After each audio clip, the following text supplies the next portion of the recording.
You get to the fun part? Yeah. It's going to be more, of course, a lot of blood, violence, guns involved as well. And it's very gritty. And it's a different feel compared to what the other MCU stuff that we've seen. Freudian slip. I learned a long time ago that there's no sense getting all riled up every time a bunch of idiots give you a hard time.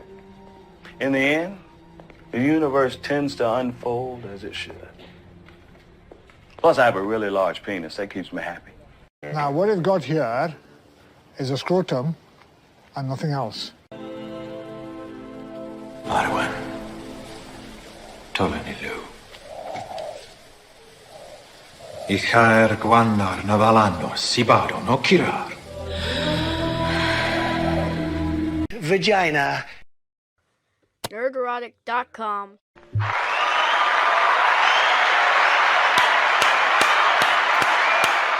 We started at 11:11. Yeah. Maybe it's lucky. Maybe it's not. Welcome to the Nerdrotic Nooner, ladies and gentlemen, because everybody needs a nooner, and it's on Hump Day. We're back. We did a special UFO one last week. I guess there was another conference last night, but I missed it. So we'll have to save that for next Forbidden Frontier. But it's good to be back with my good friend, Frank Gore. Hi, Frank. Hell yeah. Good to see you, Gary. Been enjoying you, creating your new background at your, I don't know, what is it? Your Fortress of Solitude there? Fortress of Solitude. Well, I mean, pretty soon it's going to be snowing here. So, yeah. A Fortress of Solitude in I'm Wisconsin. so excited for snow. All weather, and X-Ray Girl is looking dapper. I love this shirt. So we went to a comic store, and this is a shirt from Pokemon. It hurt itself in its confusion. Arch your back. No, stop. Jesus Christ. What are you in a Taylor Sheridan show? Jesus. An ode to my bimboism. Why am I big? I don't like it. Don't clip that. Someone will. Yeah, someone will. Hi, X-Ray Girl. Hi. I'm excited to be home. I'm still catching up with so much stuff. I've almost unpacked. Almost. So yeah. Almost. Yeah. From we've been on the move since Peru. That was a month, 5 weeks ago. We're rolling on 2 months of going to Peru, coming back, doing meetups, running around, coming up to Wisconsin, going to Grand Rapids Comic Con. It's been fun. It's been tons of fun. Yeah. I'm still tired. I've managed to get some stuff out. Yeah. I'm tired too. I'm a little tired too, but it's good. Just in time for the holidays. Just in time. I caught up on all my Taylor Sheridan. Tulsa King, 2 episodes of Yellowstone, the new ones. We found out what happened to why am I blanking on his name? God, I hate getting old. I just watched the show. John Dutton. We found out what happened to him. And then I watched Lamb Man, which I'll discuss later. Chris, you have it's Glicked weekend. So Hollywood is really, really, really, really trying to push like Barbenheimer again. And this might be a thing. And you've seen both of the movies, so we'll discuss that. Correct. I can't discuss the details of the email. I shot you a DM who I received an email from, and I can't, but it's certainly it's about Hollywood Schadenfreude. It was a great email from an actor, from a Hollywood actor. I'll just say that. It was a great email. And we're going to discuss Hollywood Schadenfreude because there's so much of it still going on to this day. And right off the bat, Chris, have you seen Unification? No, I haven't. What? Oh, wait. No. What am I saying? I haven't. Robert Meyer Burnett sent me the link. I watched you watch it, so I have seen it. Yes. It's beautiful. I've watched it like 15 times. Yeah. So there is I think it's an app or a company called Otoy, Otoy. And they're doing this project, like Roddenberry Archives or something, and they're doing kind of an AI CGI special effects with real actors, like just stuff with Star Trek older stuff with Star Trek, and they did basically a proper farewell to Kirk and Spock. And they mixed in a lot of lore, a lot of it I wasn't even aware of. And there was only one little brief voiceover in this 8-minute without credits movie, little clip of Kirk entering the Nexus, the afterlife, whatever you want to see, and he gets to say farewell to Spock. And it mirrors a scene from the motion picture, and it's freaking great. Is it perfect? No, but as far as hitting the emotions and hitting everything that Trek is about and having reverence for the franchise, it hits 10 out of 10 on all that stuff. They can't make it public for some reason, so it's an unlisted video that you have to find the link. Oh, that's so why they're allowed to put it on YouTube, but they're not allowed. That's my guess, is they're not allowed to make it public because it's a fan film. But it's a fan film that had the full support of Star Trek, the full support of Paramount, the full Skywalker Sound remixed it. It's got a special thanks to Kevin Feige in it and Alex Ross. William Shatner stars in it, so he is in it. He is, he's de-aged and everything, but this will be William Shatner's last performance as Captain Kirk. I don't know why they don't bring in the fans that do this and have them work on the movies or shows. Like, it seems so obvious to me. I don't know, man. It seems pretty obvious, but it also embarrasses all of Kurtzman Trek. Kurtzman was embarrassed by Picard season 3. That's why they didn't, they went ahead with Star Trek Academy and didn't do the Legacy series that everybody wanted. And Terry Matalas got poached by Marvel. So they're just incredibly stupid. I mean, Paramount's incredibly stupid. As dumb as Warner Brothers? Not really sure. For example, Yellowstone. You'd think it would be on Paramount Plus, right? It's not. It's not. It's on the Paramount Network, but it streams on Peacock. You're like, what is wrong with you people? Maybe they make more money. Maybe that's how they make money. And maybe that's the case. But then your streaming service is dead. Just get rid of it. Just be like Sony and make stuff and sell it. Be the arms dealer to the streamers. Briefly, so we saw the Penguin. We like the Penguin. Penguin pretty good, right, Chris Gore? Best TV show this year by far, at least that I've seen. So, I mean, it actually got people, I would argue, hyped. Even people who didn't like the movie, hyped for the Batman 2. Right? Yeah. I don't know why it wouldn't, but hang on a second. I'm getting the link here. I don't know why it's popping over to Firefox. But we got some bad news on that front. And this is why Warner Brothers is America's dumbest company. America's dumbest company. You got it right there. Thank you, X-Ray Girl.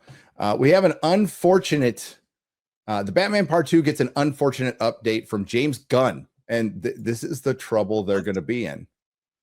We'll just go right down to it. Go to the threads. He's on threads for some reason. James, it was reported a while back that Matt Reeves, and by the way, this was posted a couple days ago. It was reported that Matt Reeves has already finished the script for the Batman 2. Is this really true? I think that report from James Gunn, I think that report was well-intentioned but mistaken. We are very much looking forward to it. So the script isn't even done. So say it gets done by the end of the year. Then you have to get everybody together to shoot it. That takes a year. So we're still like 2.5 years from the Batman 2. Just how about the team that made Penguin? I'll go out on a limb.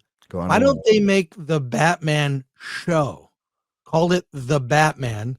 And what you do, here's my thoughts on it. That you could do a season of Batman, and then you could sort of, ping pong between a Batman season and then pick a villain and tell their story in a miniseries like they did Penguin.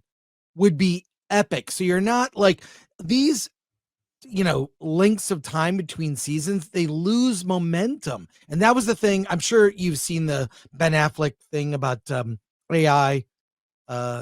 It's worth checking out. It's they've got to do these things faster. People's attention span just, are people going to go to see the Batman 3 years from now when it's in theaters based on the success of the Penguin show? You know, I don't know. I don't know that you need a second season. Whatever wrap up you can do another season. You can just wrap that up in the Batman 2 or whatever. I don't know. Well, he's supposed to be. He's got some scenes, so I'm confused because it sounded like the script was done because Colin Farrell said, "Hey, there's 5 or 6 scenes that I'm in." So he's seen a script. Maybe it's unfinished, but he's seen a script. And James Gunn's out there now. James Gunn lies. He lies. Well, he said he said The Flash was the best superhero movie he had ever seen. Well, yeah, that's a lie. Did say that. That's a But fucking lie. I do think he's he sort of plays the game. He's lying. Yeah. I mean, that game, I don't think that game that works. I think it's better just not to say anything rather than lie. Just don't answer. Say, I can't answer that question. It's a really easy answer rather than lying. I prefer that. Yeah. But so you were talking about that Ben Affleck thing. I think it's actually, Ben had a moment of clarity here. Yeah, that's a great video. He really lays it out. Like a lot of jobs will be obsolesced. Like your accountants, tax attorneys. I mean, I'm going through, it's like a lot of, jobs that are technical and, could be completely obsolesced. Efficiency, like scheduling a movie, best way to shoot, like a lot of, managerial jobs. A lot of things that bloat budgets. Yes. And this is what the union was truly afraid of, was they're going to lose a lot of members, especially IATSE, right? Yeah. And I don't know how it goes with I know there's union editors, but for a lot of post-production there isn't union. It's contract, and I don't know if that's changed since I worked there, but like most of the really the back end stuff with metadata and quality assurance or QC, there wasn't anybody in the union. But let's hear what he has to say. Shad's gonna love this, by the way. Just want to point that out. I want to, as we kind of wrap up here, I do want to come back to AI. Jerry, you mentioned it, but Ben, how did earlier? You guys weren't here. We did a demonstration. My colleague Andrew Sorkin and I recreated ourselves and our voices. How do you see it? I mean, is it a benefit or is it a real threat? Is it possible that a Netflix could say, we're going to do our own, James Bond thing out there with a bunch of actors that are completely recreated for this market or that market? A, that's not possible now. B, will it be possible in the future? Highly unlikely. C, movies that will be one of the last things, if everything gets replaced, to be replaced by AI. AI can write you excellent imitative verse that sounds Elizabethan. It cannot write you Shakespeare. The function of having 2 actors or 3 or 4 actors in a room and the taste to discern and construct that is something that currently entirely eludes AI's capability, and I think will for a meaningful period of time. What AI is going to do is going to disintermediate the more laborious, less creative, and more costly aspects of filmmaking that will allow costs to be brought down, that will lower the barrier to entry, that will allow more voices to be heard, that will make it easier for the people who want to make goodwill on things to go out and make it. Look, AI is a craftsman at best. Craftsmen can learn to make stickly furniture by sitting down next to somebody and seeing what their technique is and imitating. That's how large video models, large language models basically work. A library of vectors of meaning and transformers that his mic is in context, right? But they're just cross-pollinating things that exist. Nothing new is created. Not yet. Yeah, not yet. And really, in order to do that, look, craftsman is knowing how to work. Art is knowing when to stop.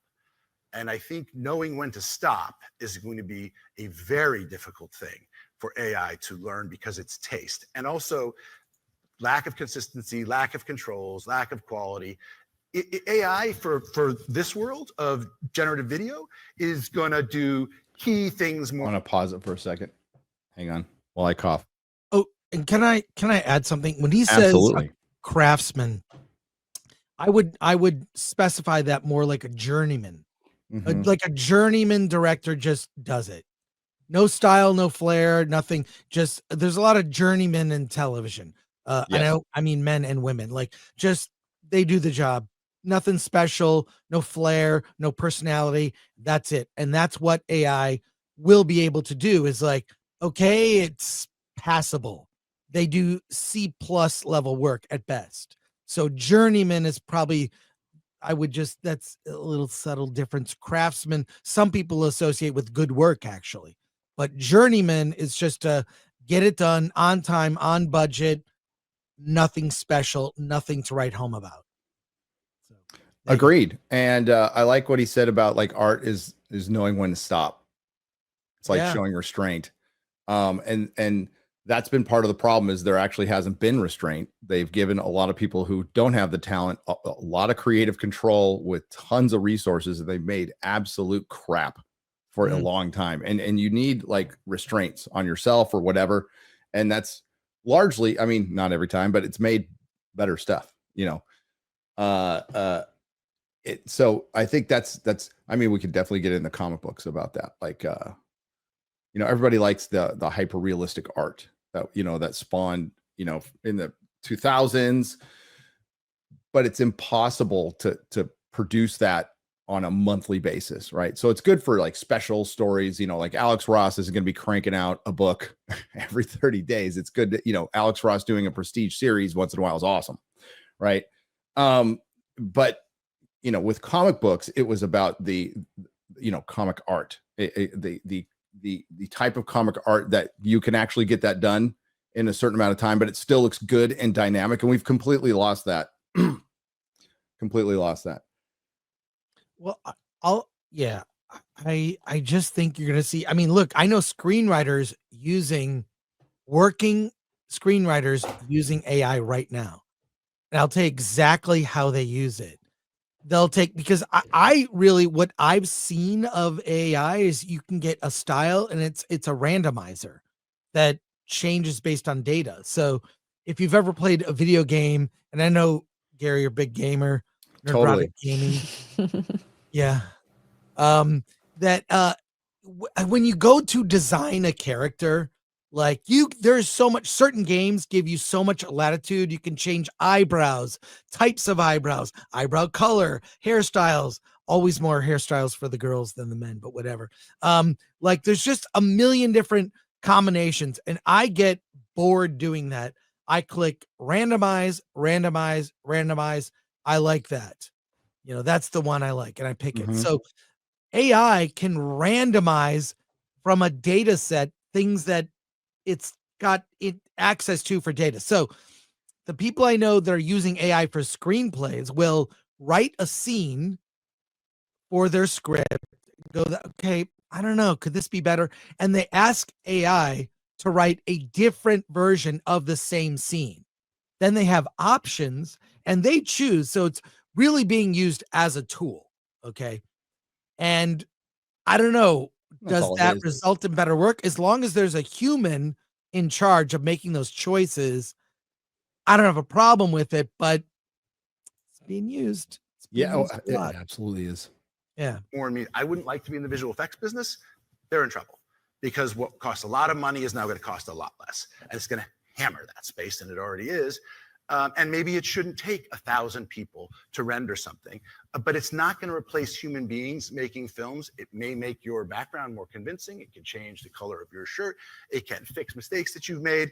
It can make it, you know, you might be able to get 2 seasons of House of the Dragon in a year instead of 1. And if that happens, according to macroeconomics, in, you know, cultures where there are basically oligopolies competing, what should happen is with the same demand and the same spend is they should just make more shows, which should, you know, you should have the same spend and now you can just watch more episodes. And eventually AI will allow you to ask for your own episode of Succession, where you could say, I'll pay $30 and can you make me a 45-minute episode where like Kendall gets the company and runs off and has an affair with Stewie, and it'll do it. And it'll be a little janky and a little bit weird, but it'll know their stats, it'll know those actors, and it will, you know, remix it in effect, right. And it will do that.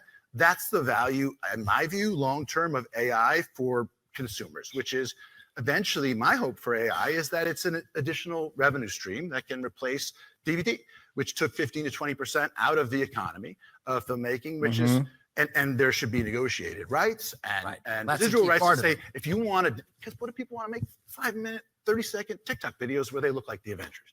Well, great. You can, just like you used to be able to buy your Iron Man costume at the store, you're going to buy your Iron Man pack, and you and your buddies are going to look like Iron Man and Hawkeye, like, on Twitch. That's what's going to really happen. We'll see. We'll see. A lot of that shit they could probably get for free. So I think the main takeaway there is effects artists, and when it gets into gaming, it's going to make that a little bit cheaper. And that's what needs to happen. We're kind of in a transition period, just like we were in the late 90s and early 2000s, with CGI.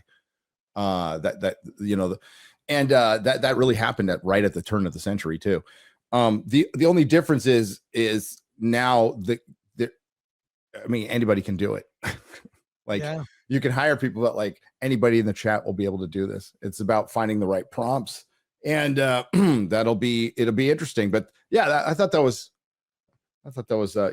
again, Hollywood's going through its existential crisis, especially this last couple of weeks. It's been freaking great, by the way. And it has brought up a ton of conversation. Mr. Gore. So, dude, this gig is so real. I wish I could tell you, chat, but I want to, for now, keep this person anonymous. But the actor who reached out to me, I'm like, what? What? Are you fucking kidding me? This is weird. It's weird. But again, it was a very well thought out, nice email.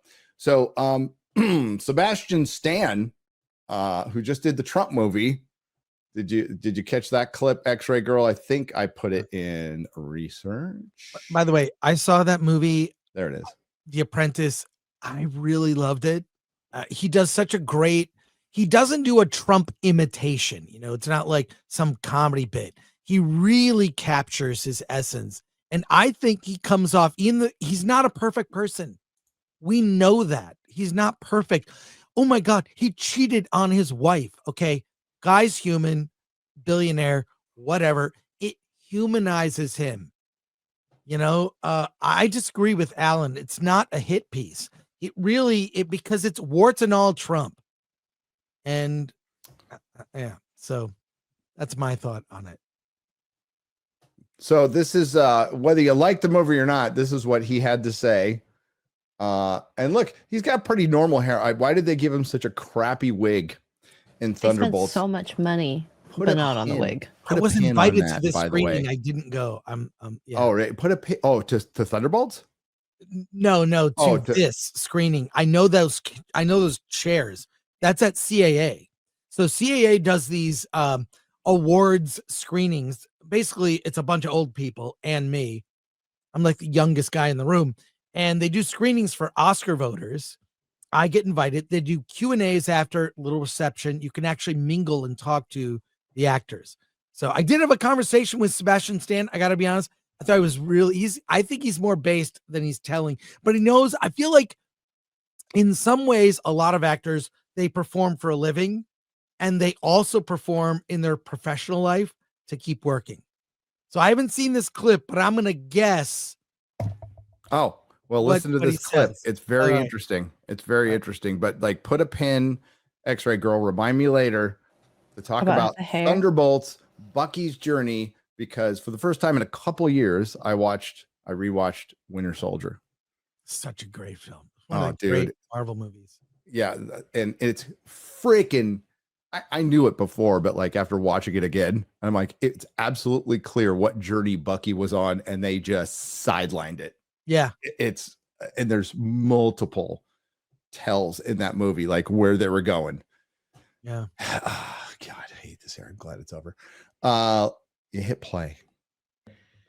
The amount of love that I've received, from some of the biggest, both of us, I think, in terms of actors, directors, producers, writers who have seen the movie and they rave about it.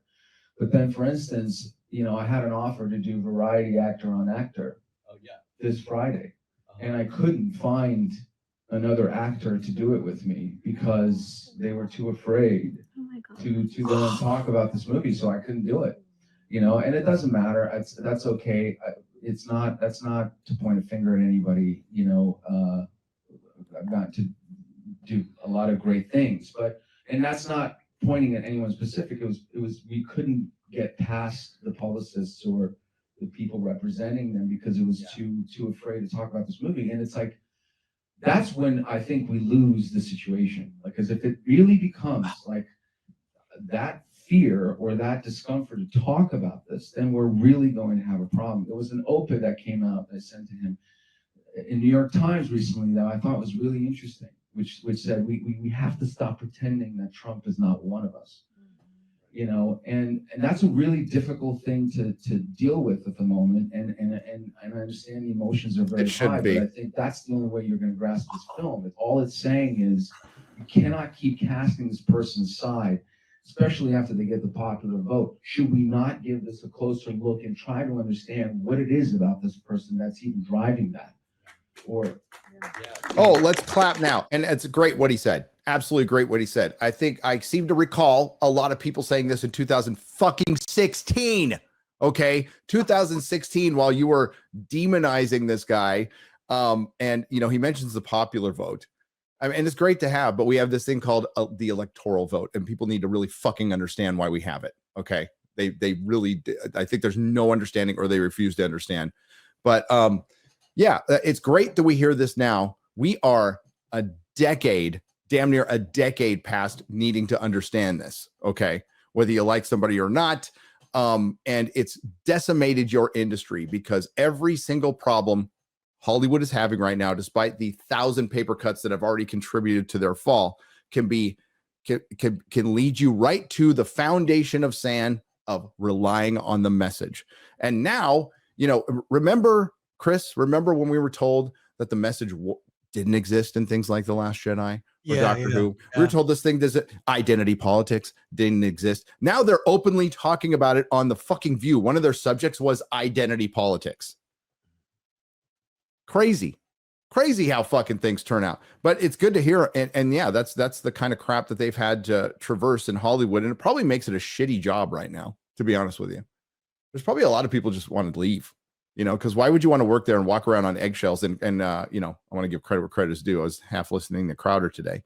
And this is stuff we've talked about forever. Hollywood needs to be Twittered. The big obstacle was brought up there was publicists, was middle management, was marketing executives. These are the problems that they're having to face, that they're going to have to weed out that cancer. Being afraid of your own agent, Chris. Yeah. And CAA is one of the biggest agencies out there. I'm glad it's brave for him to have just said those words. Absolutely. But I think I spoke to him. He's kind of normal, like most people. He's as Craig from, Side Scrollers, normal man, and it was you, Gary. From the very famous meme, which is every time I watch that, I laugh my ass off. It was you, Gary, that woke me up partially maybe in 2017. I remember you used a phrase. You said political bigotry. I'd never heard that. You probably never needed to say it. No. And when you said those words, I was like, that's what's happening. That's why I see my batshit friends on one side of the aisle. Why are you hating other Americans? I feel like if you are of that sort, sort of just, I always call those people snobs and elitist, and they just annoyed me. And now they're just empowered, or were in the media. But now that it's been exposed, that I never watched Joe Scarborough and Mika, whatever, Brzezinski, but seeing them crawl back to Trump and bend the knee. Yeah. Like, I think you put it best, like King's Landing. It's like going to King's They went to King's Landing and bent the knee. Yep. But there's such phonies. Your jobs are at risk. Everyone there. And why is there not one apology to the audience? Don't justify your actions. You're losing more of your audience now by whatever little audience you have left. You're losing more of them by doing that. And there's such phonies. Rachel Maddow can't ever even say, you know what? I gave you the information that they told me. It was wrong. Yeah. I'd have so much more respect. I feel like most Americans are very, they're fine with people apologizing. They're fine with people making mistakes. Yes. It's all right. We're not perfect. But if you never apologize when necessary, in that instance, that was so critical. I'm just tired of the people pushing division. It's that that years ago, I was just like, I'm done with you guys. And I love to see Justine Bateman unleashed. She's become a cultural hero overnight. She's because probably always been that way, but now she's free to talk about it. She's even said that it's like, I don't have to walk on eggshells for the next 4 years. Yeah. I followed her for years, and mainly I liked her because she was no BS. She didn't talk about this stuff in a roundabout way, but all of her stances on AI she was like the canary in the coal mine saying, it's coming, get ready, industry will shrink. And, she was the sober voice. And so, yeah, I'm glad. And now, here's what I don't like. She's not doing, she should be on Rogan or FNT or do an interview at Film Threat. I could see her on Rogan soon. Yeah, I think they'd have a really good, and we'd love to have her, by the way. Oh, I'd love, you know what? She'd be great on this show. Yeah. Talking to me and you. Come on, let's chat. But she is doing traditional media. It's BS. And she had the best answer when somebody was like, well, who's your brother voting for? And she's all, I love my brother. I don't care who he votes for. That's exactly right. The right answer. Yeah. It's the only right answer. Not disassociating from family over that stuff. That's what they do. Right. That's what they are encouraging. It's like, fuck you, and it's the cultural shift. And I'm sorry if I'm repeating myself, but this is the great woke Hollywood depression. Now the bottom of the market just fell out literally overnight on election day. And what they were doing was, and if you can you'd have to get into trend analysis. This is something my wife did for years and years for hair and stuff, trend analysis and research. And I did it at the comic store, and I do it for this show. And I'm not an expert in it or anything. It's just observations, a lot of them anecdotal, but trends usually, resurface every 20 years, and every decade things shift, culturally things shift. It's kind of weird that it happens on the decade because time is an illusion, lunchtime doubly so. But things were shifting in 2019. There clearly were. My great example is Terminator Derp Fate was like, that's almost, if you want to pick one movie that really signifies like the message and everything wrong with Hollywood, it's Terminator Dark Fate. It is fucking terrible and hateful to its original source material. And the main guy who kind of ripped off the Terminator from Harlan Ellison so much so he got sued for it, wrote that beginning where John Connor gets fucking killed. Like that's the best example. So that was back in 2019. And then the world stopped, because of COVID and the Summer of Love. And what Hollywood decided to do was not react to trends, because that's all it does is react to trends. It tried to make them. It tried to choose their audience. It tried to engineer culture. And what they ended up doing was getting themselves massively in debt and kicking the can down the road, something that the general populace wasn't even down with. Now they were busy, being locked down and all that. But like once this happened, that's why it died overnight, because it was always dying. It was always dying. It's like wood rot. Your wall's going to look fine for a while until one day you walk next to it and this happened to me in San Francisco, and you're on the outside and you stick your finger and it just goes, it just falls apart. That's what happened. We tried to warn you for years and years. So many, everybody in the chat, everybody on Twitter, there's so many people who, had a basic understanding of this going, yeah, this isn't going to work. How many times have you seen in your chat for years, Chris? How many times have I seen it in mine where it's like, do they not like money? Do they like burning money? And I guess I have no explanation, because at the time I didn't have an explanation. Then we started digging, and then DEI and ESG came up. And by the way, this is just credit. That's why they're in debt.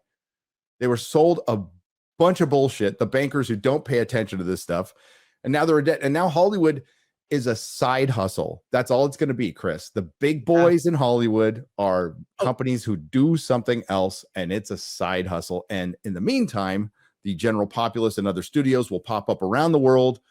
And did you see the Warner Brothers deal they just made? I got to double check this. Correct me if I'm wrong, chat. They made a deal with Korea to where they can remake each other's movies in the native language. So there'll be a Korean, the Batman, and there'll be an American Parasite, something like that. Although I think, was that Vietnamese? Or yeah. They do that all the time. They used to do that with French comedies. 3 Men and a Baby was a French comedy. A whole bunch of things. By the way, at this event I was at last night, I saw Nosferatu opens Christmas Day. Amazing. Robert Eggers is so good.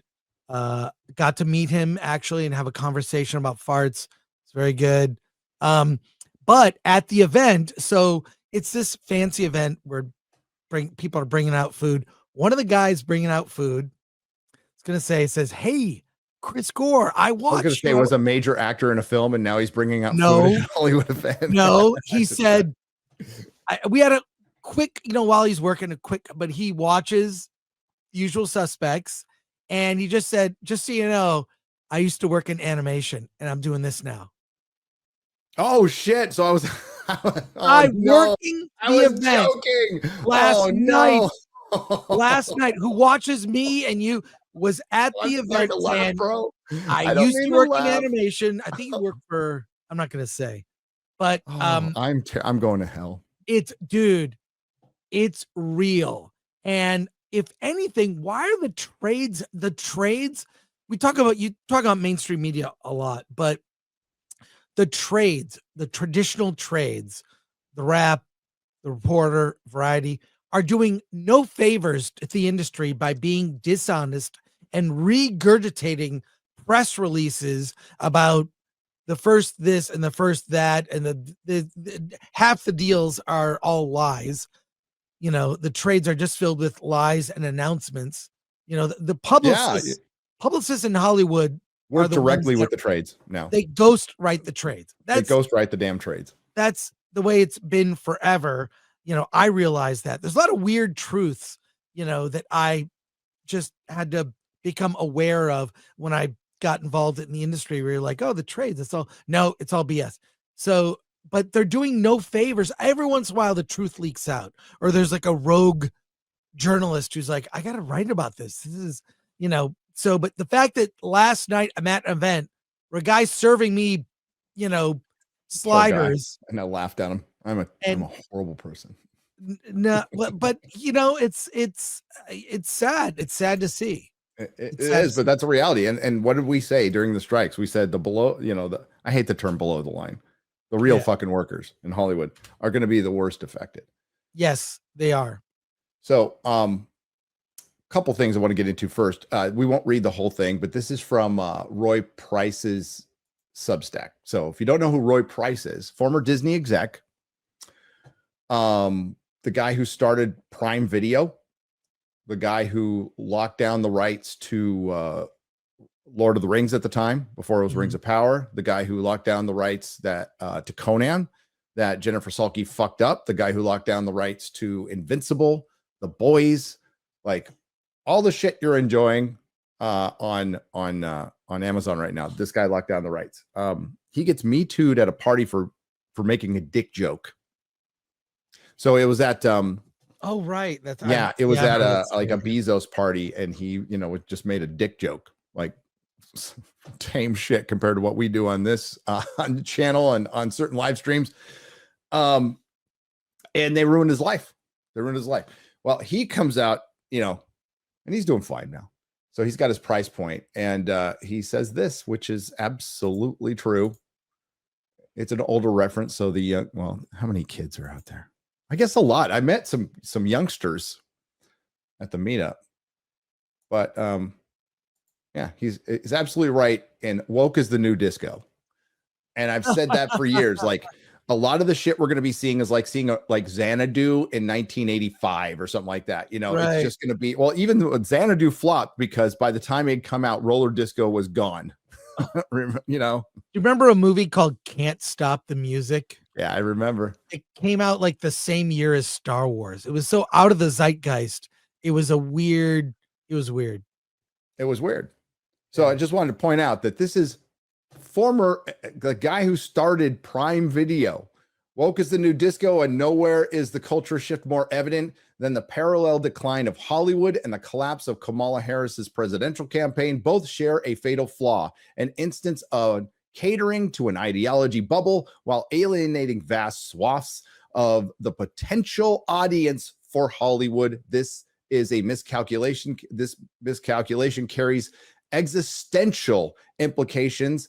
It's time to move on. For the past 7 years, every prospective film and television project has gone through an ideological filter before 2 or 3 standards and practices apparatus massage it further into conformity. This aligns all projects, with rare exceptions, with a subset of Americans and alienates the rest, which is a lot, which is not ideal for a business trying to be popular and make money. Consider the audience Hollywood has chosen to disdain and ignore. Half of the country's voters, 40% of Americans who own guns, another 40% who attend church monthly, and the 74% who live outside the West Coast, New York, or New England. Add to this the roughly 50% of Americans who are male. This isn't just a demographic miscalculation. It's an industry-wide blind spot that precisely mirrors the Harris campaign's fatal error. Both Hollywood and Harris speak to an America that exists mainly in Hollywood HR departments, Columbia's faculty lounge, and at CNN and MSNBC. America is changing the channel on all that. Now, I highly recommend you read the whole thing. It's called Price Point. And kind of an insightful dude, I would say. MSDNC. You're right. Well, that's why it collapsed overnight. Their ratings fell overnight because a lot of people, a lot of Democrats realized, and we see this anecdotally on Twitter and other places, like, oh, you were full of shit we even saw Grace Randolph do it. Grace Randolph said, oh, so the mainstream media has been lying to me all along. Yes, Grace. Yes. Oh, I watched a couple of her streams. She's like had an awakening. Like after the election results, she's like, and a lot of people in her chat are kind of telling her, like, I told you so. It was I watch her, I watch Campea. I watch a lot of people. Yeah, no, I watch them too. A diverse selection of lots of points of view. A lot of stuff. I think people should do that about a lot of things. Get diverse points of view and come to your own conclusions. So yeah, I watched her and it was fun. It was fun to watch her. So it's what we have to watch out for is the genuine awakening, because we want that. That's what we want. Yeah. And if somebody goes, man, I was wrong. I fucked up. It's like you want to be forgiving to a point. People like Fauci, go fuck yourself. We got Cuomo out there on his quote unquote redemption arc. I just think that I must drop the game word. I think that guy just saw the winds of change a blowing and wants to keep his career. I think Bill Maher is excellent at doing that. I think he's an excellent at just staying within the bounds. So he'll, people will go, well, Bill Maher's a common sense, moderate guy. He in rare occasions, but most of the time he's a wake and bake, dope smoking dipshit who has to be fed his information by a team of writers that I guess is somewhere between 11 and 21 people. Yeah, Bill Maher is frustrating, but he's like has been the only people on that side of the aisle willing to speak out and say, hey, here's some dumb shit.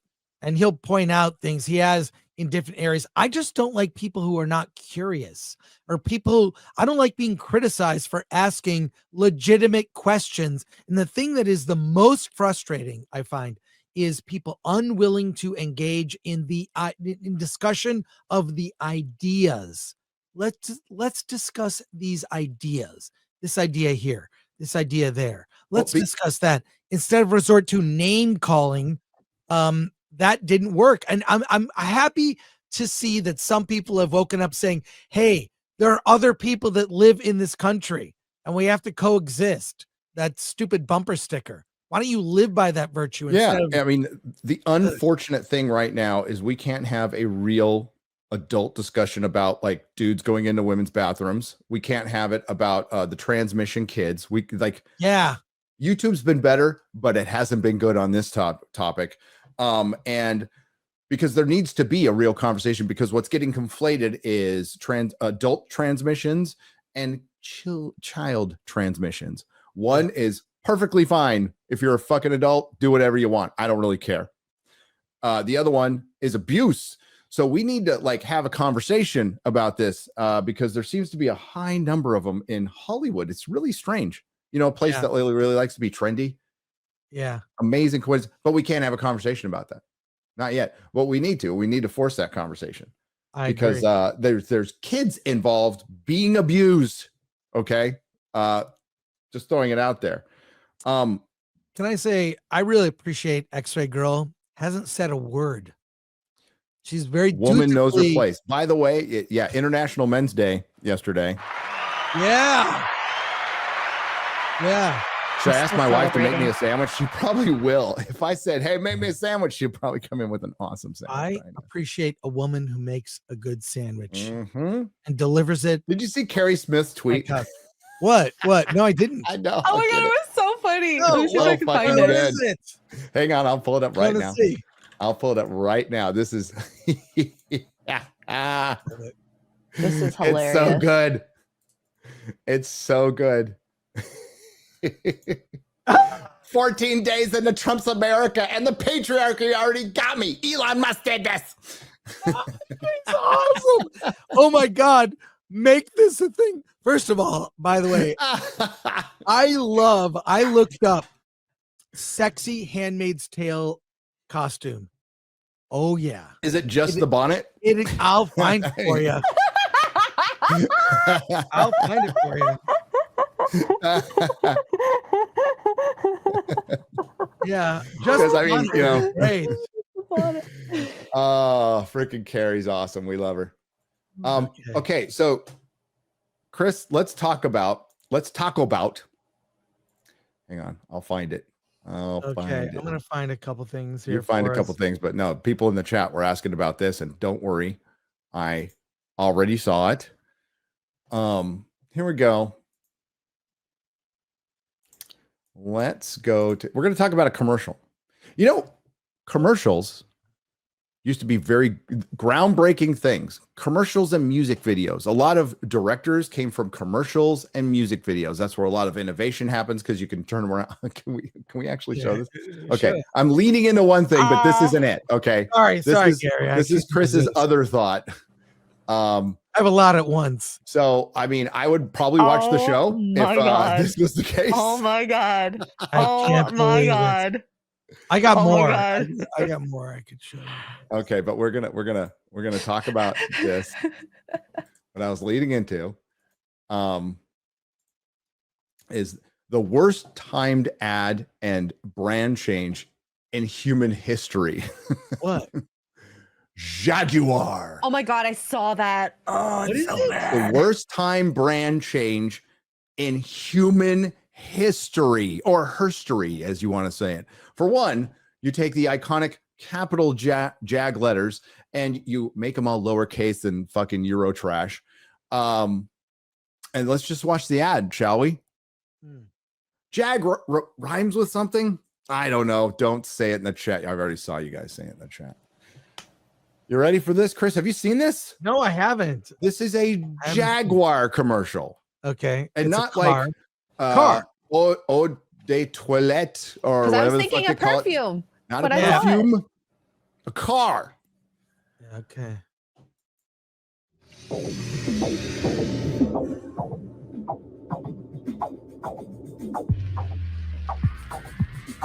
Is that Shurigawa?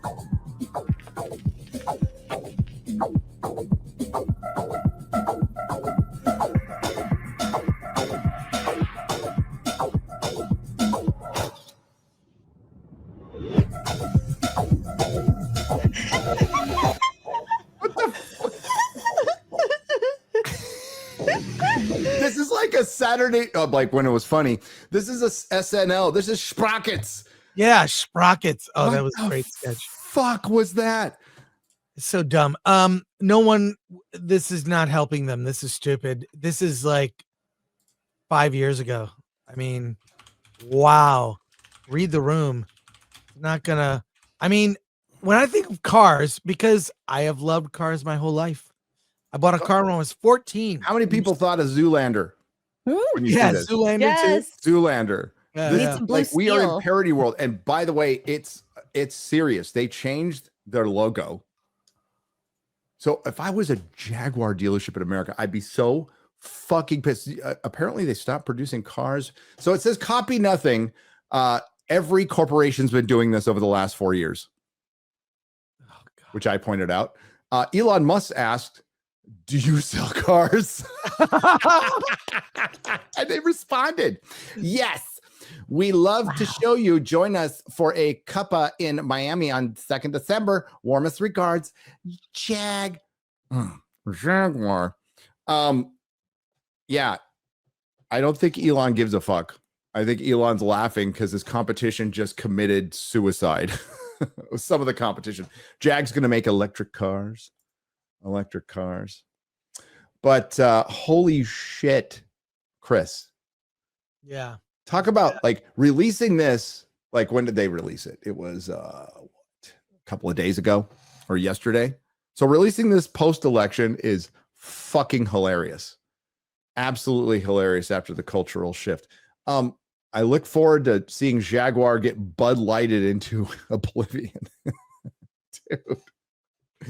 What the hell? It reminds me, you don't watch Grand Tour. I watch Grand Tour. For the Grand Tour people out there, remember the French special where they did a French car ad, but it was like if Fellini had directed a French car ad, a car. It was hilarious. Maybe I can find it.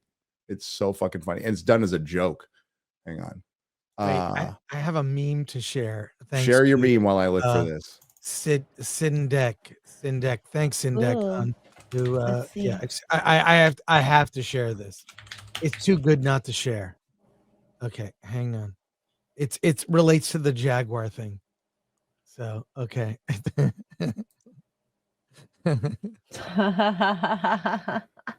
There we go. Then now. Oh, totally. I mean, that's it. God. That's absolutely it. Oh God. They're just a couple years too late on that. Well, 4. We'll say 4. Timeline. I do too. Sexy so Henry sad. stuff. Give me that. Hang on a second. Let's see.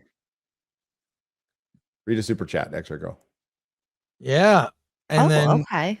Yeah, I'm trying to find something. So, when I Kate, start being quiet, fill air. That's what I you will need do. to do. I will It's like fill it jump all in in. and fill air. Kate C, aka Snake Plush Kitten for 2, says Jag making Lucas electric cars. Blah. I know. Let's see. We got Corn Pop with the 199 super sticker. Thank you, Corn Pop. And Matthew Hammond for $2 says, now that Extra Girl's back, she can start watching Stargate. I have a DVD player in my room, so yes, we can do that. Let's see here. Joey Metke for $10 says, hail to the fellowship. Chris, there's a comic book store in Manhattan Beach called Comic Bug. There's a good selection of comic toys and other cool stuff. Should check it out. I know the owner. I've been there. I did Manhattan Beach. Manhattan Beach. Yeah, Comic Bug. Great store.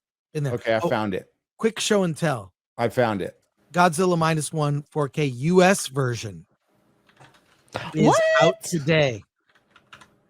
It's out today. Okay, so I found it. Hang on. This is we're gonna get hit for this, but I don't give a shit. Show and tell. What is it? What? It's the Grand Tour French car commercial. What? Okay, no, you got to say. All so right. they're in France. They're talking about French cars are weird. So they're like, I wonder how. And they're trying to read a French car review, and it's like it reads like a review of a painting, you know. So they're like, I wonder what a French car review of this would be, and we're gonna get hit with this, but it's fucking funny. So here we go.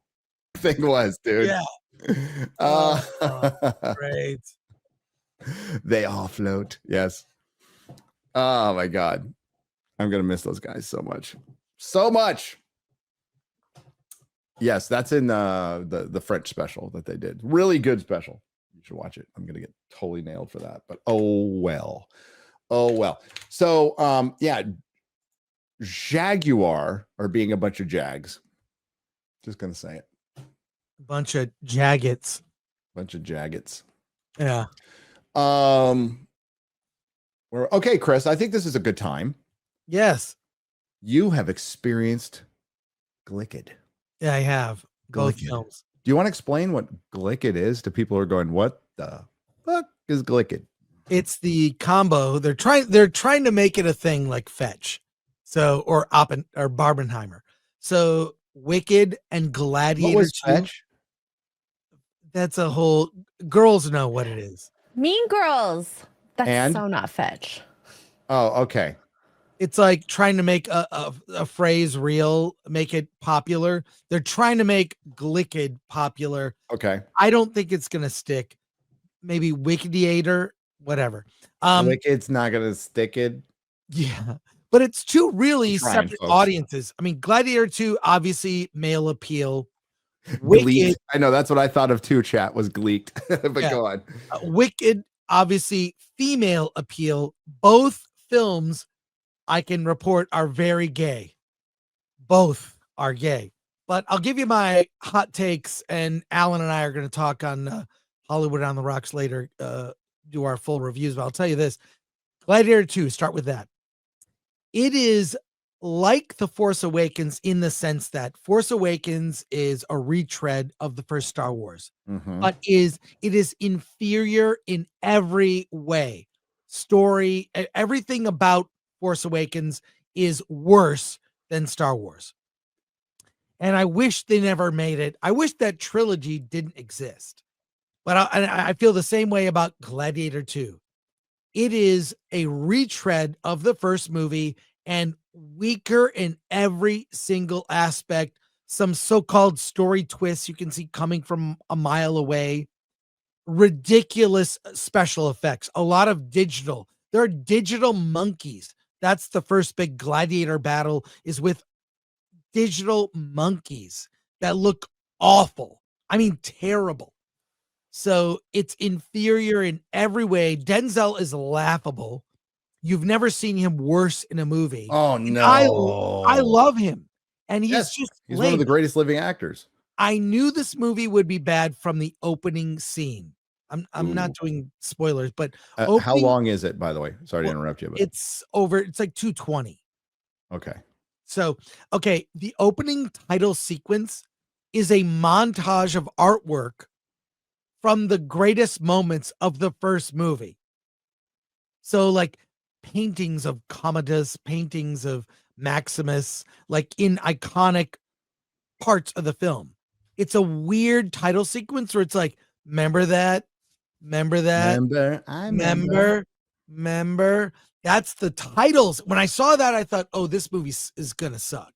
And it did. I mean, everything about it lapses in logic, and they try to go over the top and actually, try to outdo the first movie, but in ways that is so fake.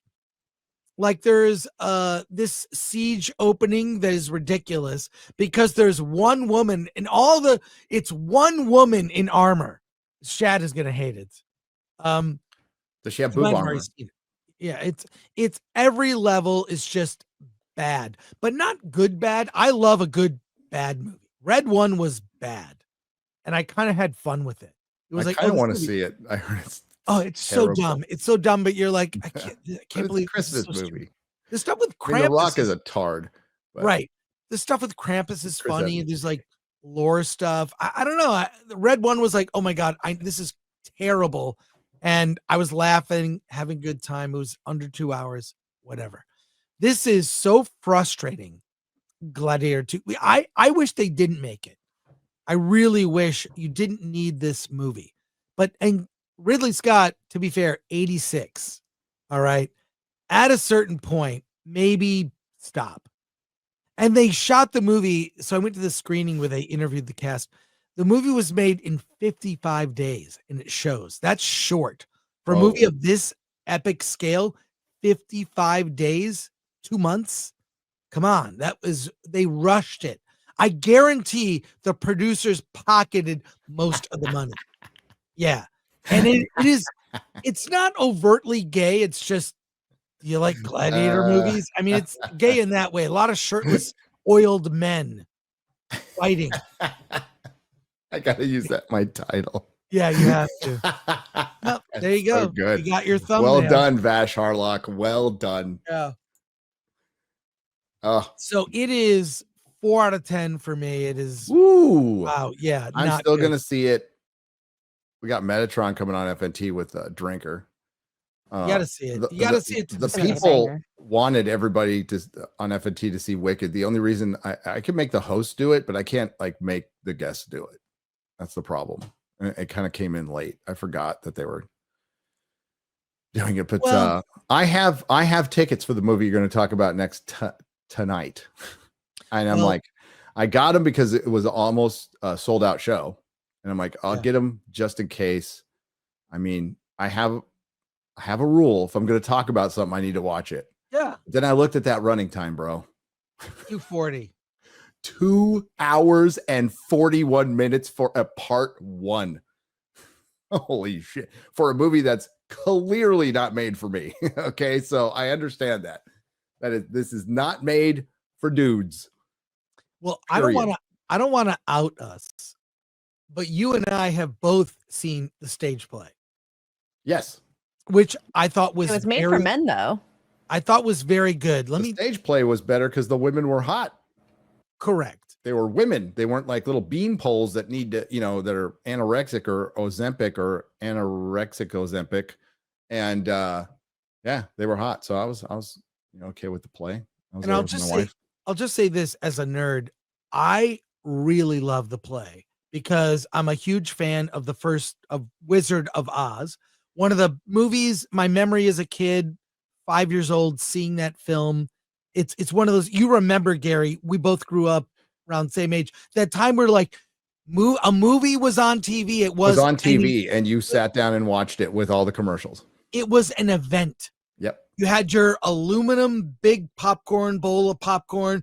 You're in your pajamas because you'll probably fall asleep. The family's all around the TV.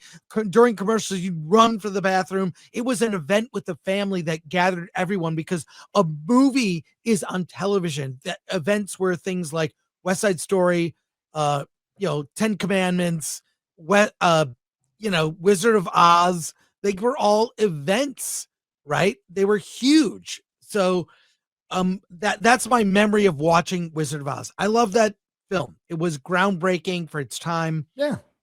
So I love that. And the play directly connects. It's sort of a prequel and happens concurrently with the events in Wizard of Oz, at least the second half. So in the story, what I love about the story is it's very much what I had hoped the Star Wars prequels would have been. A story of two great friends who have a falling out. And Wicked did it better. Wicked did that story better. You're recommending Wicked. I'm recommending Wicked. Alan liked it too, by the way. So we're going to talk about it today, but I won't go into too much detail, but it is as advertised. It's very faithful to the play.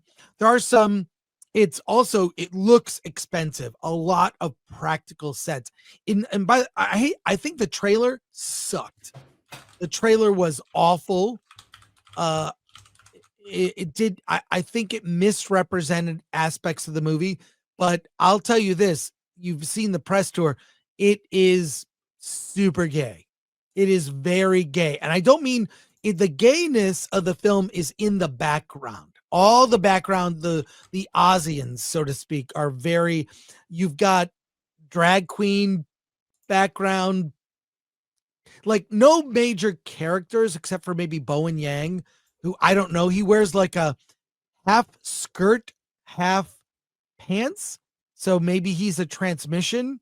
He literally is dressed like when you see like men, transmission, male and female restroom signs, men women, Yes. and there's a transmission. That's how Bowen Yang is literally dressed. So all the gayness is all the background extras are like they're gay or they're men in a skirt, women in pants, all mixed up, drag queen, maybe transmission. They don't overtly say ever, but it's there. Now, but the relationship between Elphaba and Glinda, they're friends. They're not, there's no lesbian anything. It's just not there. In fact, would you agree with this assessment from Variety? John M. Chu's Wicked flips the script on one of the most beloved films of all time, offering a timeless critique of division, fascism, and fear of the other that's especially poignant in the wake of the presidential election. Well, I think that's bullshit reading into it, but I'll say this. If anything, the wizard, if you see the movie, the wizard is Joe Biden and Elphaba is Trump, vilified by the dominant culture. Let's say the thing that unites us is we need a good enemy. That's what Jeff Goldblum says as the wizard. I see that as he's Biden and Elphaba, the Wicked Witch of the West, is Trump. You unite people. It is about fact, but by the way, it's true to the play. So this was way before any of this. That is an idiot writer trying to shoehorn that in, but it is accurate to the play. Everything that happens, very accurate. But I read it differently. I read it completely differently. So maybe depends how you see it is what depends on what side of the aisle you're looking at it. I think so. I mean, I think the only thing going against this right now, I mean, aside from Alphabet just being kind of ugly, but that's it, is the runtime. But I think it's going to make a lot of money. I think it's going to make it. This will be a hit. Gladiator 2 will die. Just like with I don't know if it makes Barbie money. It could, because this is a pretty popular play that's been touring for decades, that has a massive fan base. And if they respect the source material to that fan base, I can certainly see it making a ton of money. The people out there saying it's going to flop, I'd say, no. Gladiator might flop. I think that Gladiator 2 might flop, but I don't think Wicked's going to flop. Could be wrong. Don't think so. Well, never thought so. I've seen both. I think Gladiator 2 will bomb and Wicked will soar. Yeah, it doesn't have a ton of competition. Next week, what is it? Moana 2 next week? Oh, that's pretty good competition. I'm seeing that Monday. That's pretty good. I am completely skipping that because I didn't see the first one, and I don't care. I don't really care. I'll go see. Don't really care at all. And we'll see with Wicked. It kind of depends on. I think it'll do well. I mean, just going shopping to the makeup sections to Target, they have like cute makeup, dresses, hair ties, and it's actually sold out. What they should like. Absolutely, this is the kind of movie you should make for that demographic. 100%. Just don't try to make Marvel Wicked. That's all I'm just trying to say. It's like, it doesn't fucking work. It's a square peg in a round hole. Okay. Jesus Christ. Right. X-Ray Girl, will you see Wicked? Honestly, I wasn't planning on it, but the fact that you liked it, I'm kind of leaning towards wanting to watch it now. And I'm straight and Gary is straight and we both like the play. Now I'll say this. What will it take to get you to be green on Friday? What? You can do it. Green makeup. Oh, what's your address? I'll go on Amazon and ship it to you. Oh, you need green makeup for Friday. X-Ray Girl. Gary, how do we make this happen for Friday? You got to ask her nicely if she's willing to do it. And if she says no, she says no. Chat. That's pretty much it. What can we offer? I'm not gonna Chat, what can we offer to X-Ray Girl? We need a moment between, and then Chrissy can be Glinda. Please, I mean, I could offer like a bonus or something. Sure. Like if she's, but like, I don't want to if she doesn't want to do it, I'm not going to make her do I would do it. It would just be because I've done stage makeup, used to dance, and we did like Funnily enough, white face and black face, but hey, I'm not counting it. Green face. Look, I would never force a woman to do anything she didn't want to do unless she was we're into not that. insinuating that. Unless she was into it. Unless she was into it. And then that's the whole the discussion. But I'm saying that the green, it will go down in FNT history.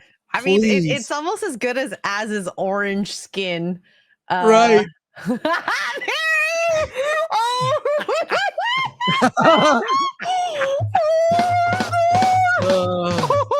Yeah, that's good. Yes. I'm so happy you know your color wheel. Maybe if you put a green light on your, just you gotta come on, X-ray girl, please be green, please. Chat, I'll put a poll up and we'll see. Okay, I'll see what chat put a has poll to say. up. Put a poll up, and then also put a poll up. Jesus Christ! I do that daily. You know, you wonder when you talk to Perry. Perry's the sweetest guy. He's the nicest person you will meet. He's fucking savage. He is so savage when he gets. It's great. It's great. All right. Well, there we go. Glicked. Gladiator sucks. Go see Wicked, according to Chris Gore and Ing the Merciless. Yes, that's right. Well, I don't want to speak. Did Ing not like Gladiator? We have similar opinions. We'll go into detail this afternoon, but that's my sort of hot take on it. I feel like you may feel the same way. I mean, I probably like Wicked a little more than you. You're gonna hate it. I'm gonna go tonight. I mean, I was thinking of I'm gonna review one of them. It's most likely going to be Gladiator. Okay, that's it's 95% going to be Gladiator unless I walk out of Wicked just going, holy shit. But yeah, I was gonna review one of them, maybe both. Maybe I'll review both. You review both in the same video. Just spend less time. Review. That's kind of a good idea. Combo review. We'll see. But yeah, you've already got the great thumbnail title. Glad. So real quick, let's get to our other subject, and I want to. We got to get the soups here in a second. She-Hulk. Okay, this is kind of a big deal. Now there was a bullshit rumor out there, and it was absolute 100% bullshit that Ryan Reynolds removed She-Hulk from Deadpool Wolverine. That rumor came from Mike Zero. You know, bless him for what he does online. It's up to you guys to figure out what bullshit is. The first time I saw it, I knew it was bullshit, but whatever. But what did happen is this. What? On D+. And of course it would happen. What? She-Hulk was erased from the banner on D+. Whoa, Deadpool. They replaced the other fourth wall breaking character that did it after She-Hulk, because John Byrne's She-Hulk did it first, with Deadpool.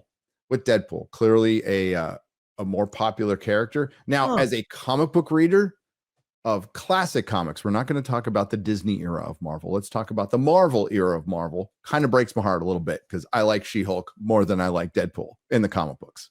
Always have, always will, from the classic era. But that's where we're at. I retweeted one down, many more to go. many more to go.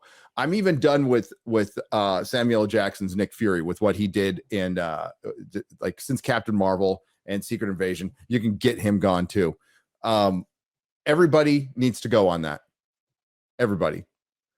But that is official. That is absolutely official. D+ put Deadpool there. And why not? 19.4 million, according to Disney, 19.4 million views of Deadpool and Wolverine when it hit streaming across multiple platforms, right? That's a lot. That's a lot for a movie that already did $1 billion. And maybe Disney will figure out that maybe if we just had a streaming service that puts movies on that we ran in the theater, that might be enough. Yeah. You know? Yeah. But One of the MCU is gone, and it's not like what it breaks my heart to say MCU in relation to She-Hulk, because that's a real Marvel character that I loved. I would say my favorite female Marvel character was She-Hulk. So it's a damn shame, because that's the one that had the most potential. Like Carol Danvers, Captain Marvel, never had potential. Wanda, sure, but it's not like the real Wanda at all. Shuri is stupid. Shang-Chi, like that's not Shang-Chi. Right. That's just not. There's like a million other actors you could have cast that would have been better. That's the Falcon in the middle. So I just rewatched Winter Soldier. And it's fucking great. It's still great. Yeah. And there are multiples. There's one major scene when Cap is having that epic fight in the street, you know, right before he sees the Bucky reveal, who was way ahead of the curve wearing his COVID mask, you know, almost 10 years ago. And, you know, Steve throws the shield at Bucky, and Bucky grabs it, but then holds it like Captain America would hold it, foreshadowing that he was supposed to fucking have the shield.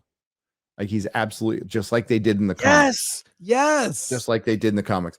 Now he's relegated to guest star in a fucking Thunderbolts movie wearing a fucking bob wig. Like it's so fucking sad. What could have been, but instead we're getting a Captain America sequel without Captain America fighting Hulk villains without the Hulk. And we have the Red Hulk, which quite frankly is stupid. It was stupid in the comic books, and it's going to be stupid here.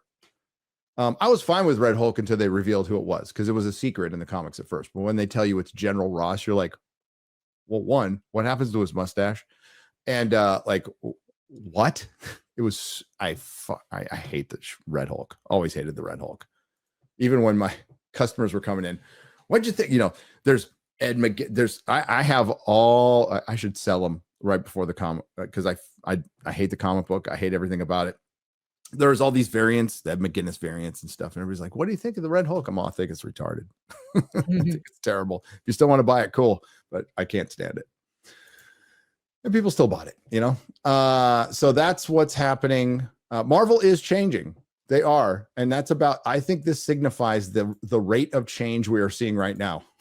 One character taking over that should be there over one that unfortunately shouldn't, because they fucked it up. They gave a good character to an idiot who made a horrible TV show and made the fans the enemy. So there you go. Yeah. What are the poll results for Green X-Ray Girl or Standard Edition X-Ray Girl for Friday? We are at 85% yes and 15% no. So you have to go with the will of the people. What does she wear? Like typically, Popular do I have to wear like a black. witch She wears outfit? black. It's black and a black witch hat. Go on Amazon. You can get it by Friday. The green makeup. It's not Halloween. You should be able to get your costume pretty quick now. Yeah. Yeah. Oh my God, I need more coffee. Yeah. I need my Nerdrotic coffee. Yeah, I need some proper coffee. I've got like whatever my brother-in-law has here. Whatever my brother-in-law has. It works, but it needs to be better. Real quick before we get in the super chat. So I caught up on all of Taylor Sheridan. Tulsa King season 2 was fucking awesome. So definitely watch. Like, you know, series consistency. Apparently, I haven't watched it yet. A lot of people upset with Arcane that I trust. A lot of people upset with Arcane season 2 because Netflix can't make a season 2. A lot of people still like it too, but I haven't seen it, so I can't comment on it. Tulsa King season 2, very consistent show, great show. Can't wait for season 3. Sly is at his best. It's fun, and it's a Taylor Sheridan one. I watched the 2 episodes of Yellowstone. If you guys haven't watched it yet, John Dutton dies. We all know that because Kevin Costner does not return. The way he dies is initially what you think is absolute symbolism. Taylor Sheridan is very heavy-handed with his symbolism. Very. So the way John Dutton dies is pretty much a message to Kevin Costner, which, I mean, you know. Can you give it away? It's a spoiler, right? So It's a spoiler. I mean, we know he's dead, right? Right. It's how he dies. But they it's pretty clear. They're setting it up because apparently, I mean, they were going to do this all along anyway, but he was supposed to be in it for a couple more episodes. Spoil it. He commits suicide. What? But he doesn't. They make it very clear within the episode. Like it's probably he was probably murdered, but it looks pretty clear like it's a suicide. And I have no doubt the way the episode is shot, I could be wrong about this, by the way, too, but it feels like they had some stuff shot and then Kevin Costner finally said, yeah, I'm not going to make it. So they have to redo a couple things. So they play with time a little bit and I'm fine with that. It's good. What they're setting up though actually works. It actually does work. So I'll say but I still think that they made him commit suicide at first because Kevin Costner left. He's still listed as an executive producer on the show, by the way. And I liked Horizon. I did. It was I did too. Incomplete. It should be a TV show, but I want to see the second part because I liked it. So there you go. It was a no nonsense Western. Yep. It was like comfort food. Like, I like this kind of movie. I like a good old Western. You know, yes, they're introducing 75 characters, and I didn't know the main character's name until about an hour and a half of the movie. Yeah, true. There's a lot of good Westerns, like well directed. Like Kevin Costner can direct. Like he's fucking good. So, yeah, there's that. And then there's Landman, which I just saw on a whim.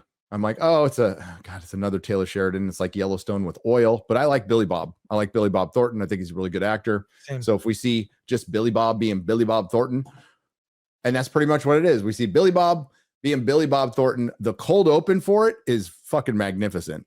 It really is good. Like the how they start the series. There's a clip going around on Twitter that people are having a problem with. A lot of it's taken out of context. Now, the person I saw put up the clip actually watched the episode, and it was Brett from Pop Culture Crisis. So he watched the episode. He has opinion. I respect it. He's a good dude, by the way. He's a real good dude. My perspective of it is it's Billy Bob Thornton is a landman. He works for a giant oil company in West Texas, and he secures mineral rights and stuff from people, pays them for their land so they can, so they can drill. He'll work with cartels. He'll work with, tourist ranchers. He'll work with a lot of people. He does a lot of dirty business, and it's about a guy just putting out fires all over the place for this oil company. John Hamm's in it. Demi Moore's in it.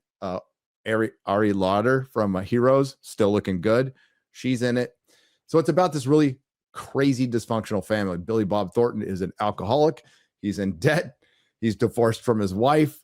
He's, his son is getting into the oil trade against his will. He lives in a house with a lawyer and an engineer on site, so he can go on site everywhere. So he's got to live with these two old dudes who are disgusting.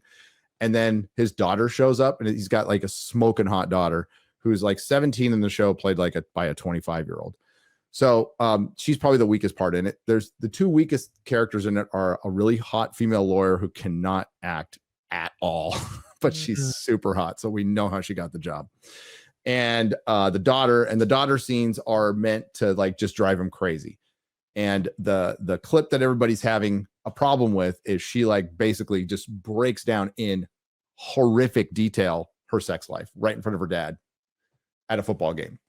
And it's pretty crude. It's really fucking crude. Could have been a cutout. Yeah. Cause I don't know. I don't think it does a lot for the character, but the exception was like, how could you be this crude? And I'm like, whoa. Okay. Have you had kids? Have you had kids? Like, and it's a good point. We have people out there going, I would never talk to my dad like this. I wouldn't either. And I don't think X-Ray Girl would either, but there's a lot of kids in the world, and they come at you from different angles, and you will be put, one thing about parenthood, and Chris can attest to this.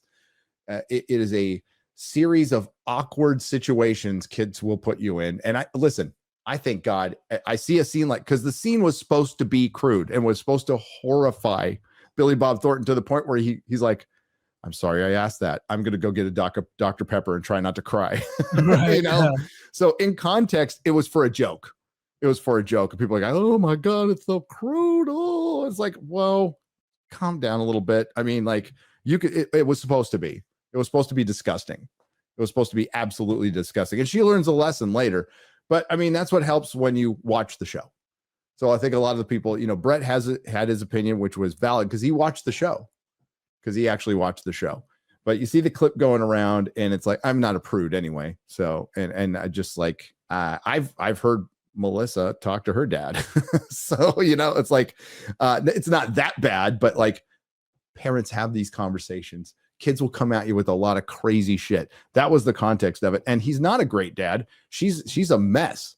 And he's not a great dad, but he's a better dad than the mom's a mom, which is nice to see. The mom's a fucking horrible. The mom's horrible. But there's a couple of scenes that,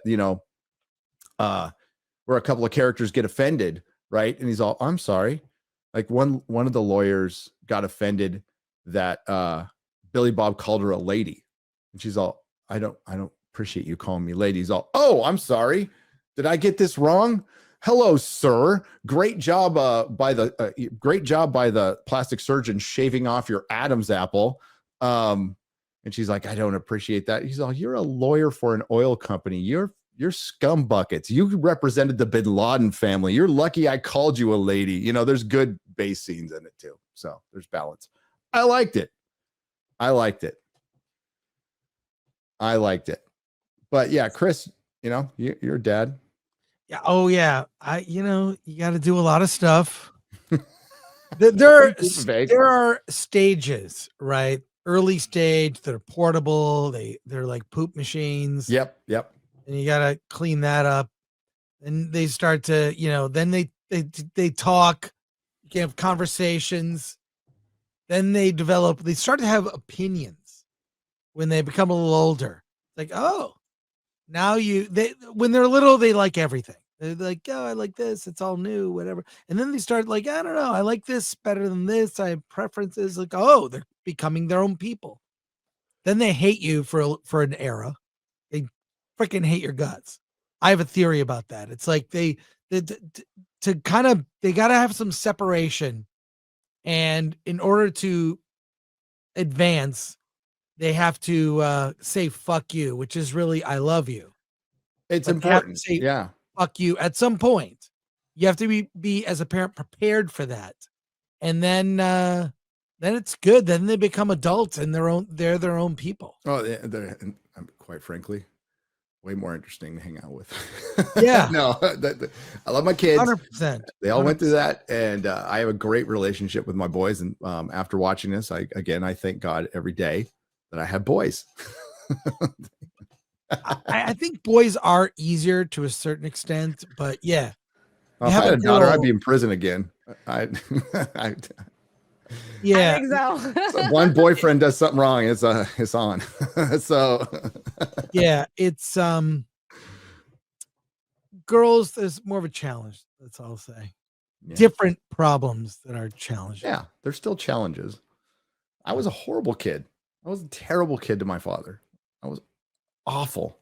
But we had a great, towards the end, right before he passed, we had a great relationship. He was a great dad, my best bud. I miss him every day. Yeah, girls are crazy, but so are dudes. It's a different kind of crazy. That's all. But boys are simpler. Yeah, they are. They're messy. They stink. But I mean, they eat all your freaking food.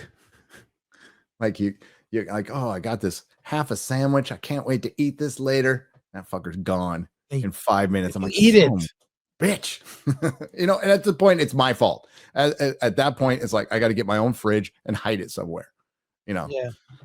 You got to wrap it in like vegetables or something. Yeah, wrap it in something they don't like. Camouflage it. Camouflage it. All right, let's get the soups. Thanks for being here, everybody. It was great being at Grand Rapids. That was I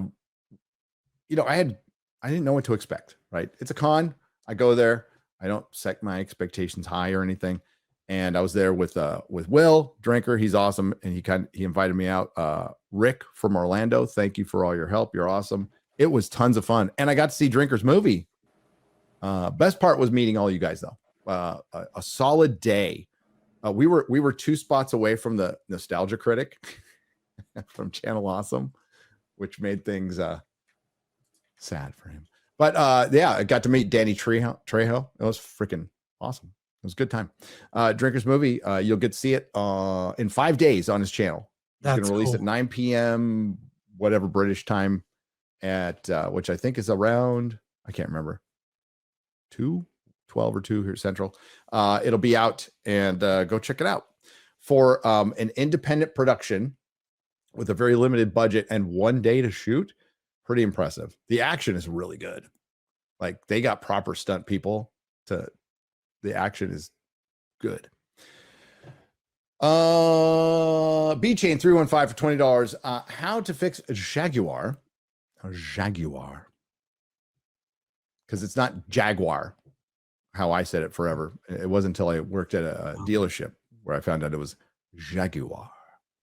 After the abomination, E-Type rolls up to the cliffs of Dover. Haley Atwell in a tight dress and a literal Jaguar get out one side, Jeremy Clarkson the other. He looks at the camera and says, Jag. Fiend. Yeah, I want to hear what Jeremy Clarkson says about that, because he's a big Jag fan. I have a Jag. To me, do you remember the Carl's Jr. commercial? Which one? What gets all over your face? What was that? I'll find it. Okay, let me find it. Don't you remember? All right. Is it the hot chicks maybe you were eating in prison. giant hamburgers? Yes, maybe you're in prison. Let me I go look saw for it. commercials in prison. I had a TV. All right, let me find it. I'm gonna find it. I remember the hot chicks eating giant hamburgers, and I was just like, yeah, okay. We used to be a proper country. JRL 1436 for $19.99. Hello, gents. Still writing my story. I listen to music a lot when I write, and was thinking about adding a music listen to in the description of every chapter so people can enjoy the musical vibe of what while I write thoughts. Excellent. Anthony Pritchett for $20 was watching an Asmongold video about Kamala not going on Rogan, and he started musing about shows he would like to go on. And I immediately thought, FNT, would you have any interest in trying to put that together? Yes, absolutely. I mentioned that in the past. We'll have X-Ray Girl reach out, and he is more than welcome to come on. I like Asmongold. I do. GJJ for $20. New FF stuff on Rogan right now. Yeah, Jimmy. Yes. And Big Sexy D. Big Sexy D. We're on, and I'm going to watch that later today. J-Mac has gifted 50 Nerdrotic memberships for $250. Nice. Oh my lord. I found the commercial. It was a series, but I found the best one. It's 30 seconds. Here, let's take a look. I can do it with like no sound if you want.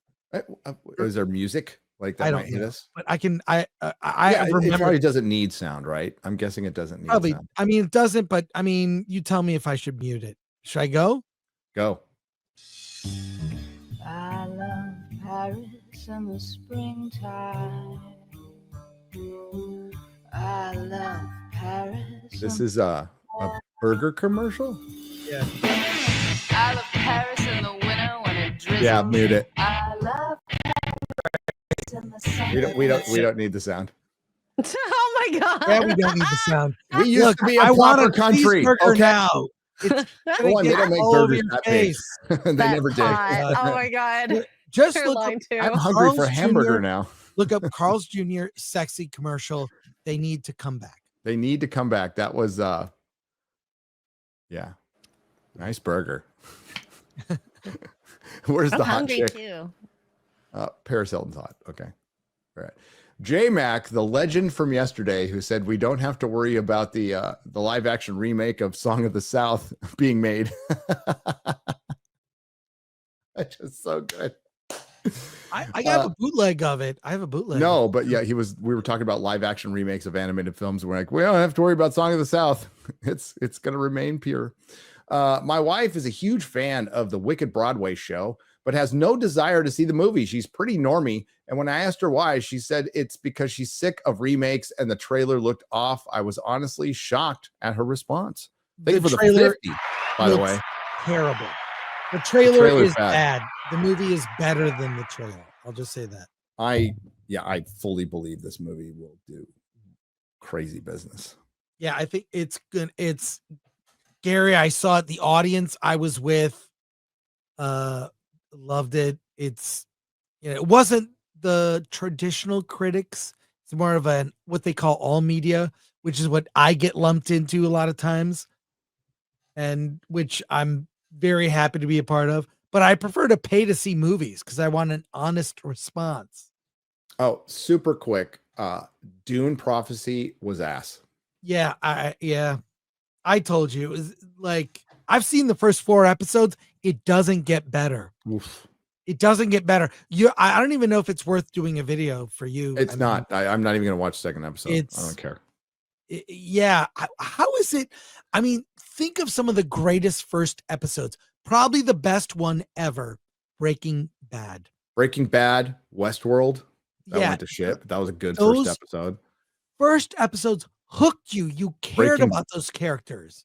Yeah. Breaking Bad. True Detective.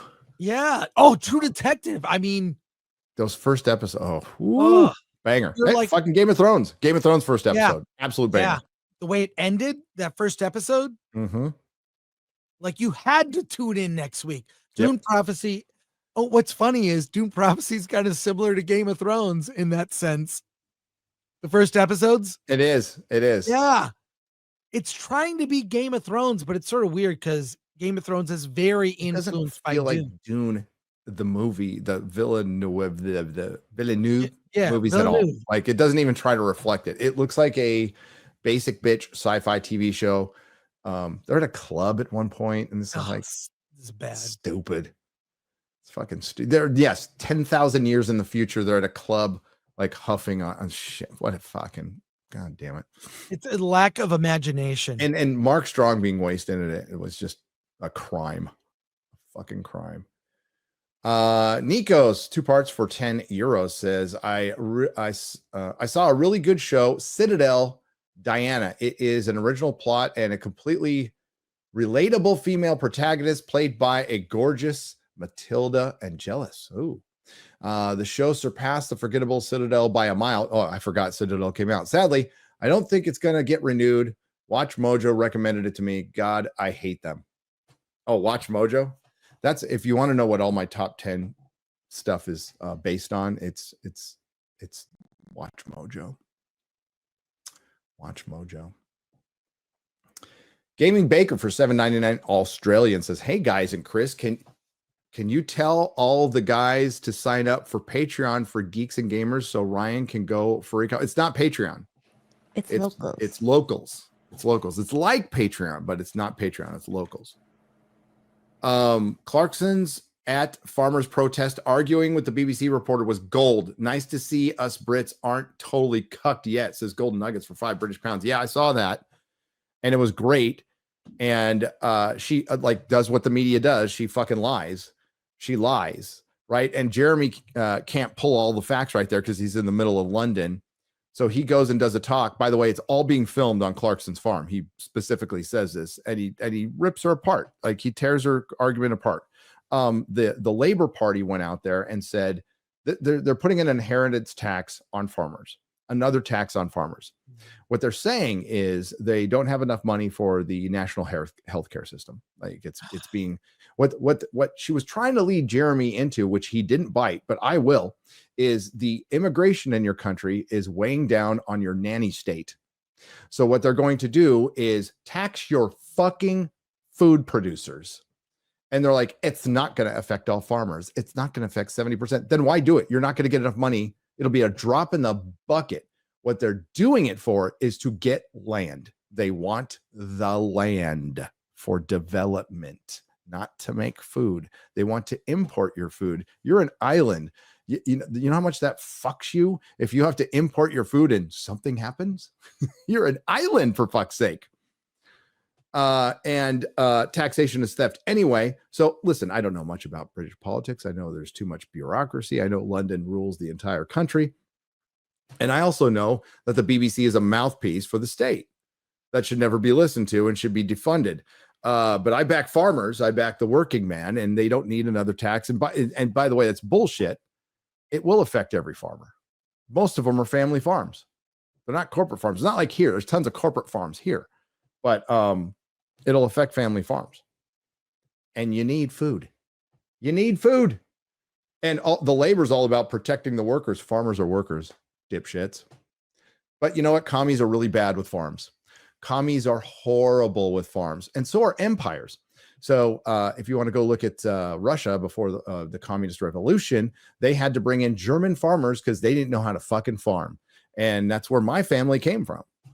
So my family came from German farmers who went to Russia to farm the land, were given land, and then that land was stolen, and my ancestors were killed by commies. I love Germans. Yep. Real quick, dumb story that relates to that, how worthless a lot of our elected officials are, which are at best C+ students that coast.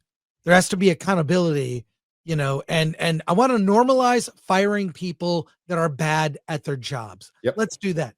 Kathy Hochul, the governor of the state of New York, did this big announcement that who got in when Cuomo left under all the sex charges and not killing all the old people during COVID. Right. So she basically made an announcement that she is saving New Yorkers $1,500 a year by not raising the toll from $9 to $15. It was about to be raised to $15.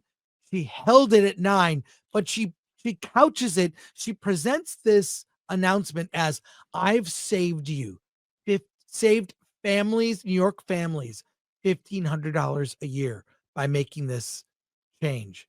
She literally just didn't raise the toll from 9 to 15. Like, who? So worthless. How about zero toll? We paid for it. Yeah. Here's the problem for cities, which were epicenters of industry and publishing and internet and all that. We don't need you anymore. I don't need to pay. I paid $10 a fucking day to cross that Golden Gate Bridge to work at Tesla. Now, I was smart enough to put it in my negotiations that I want Tesla to pay for the bridge toll.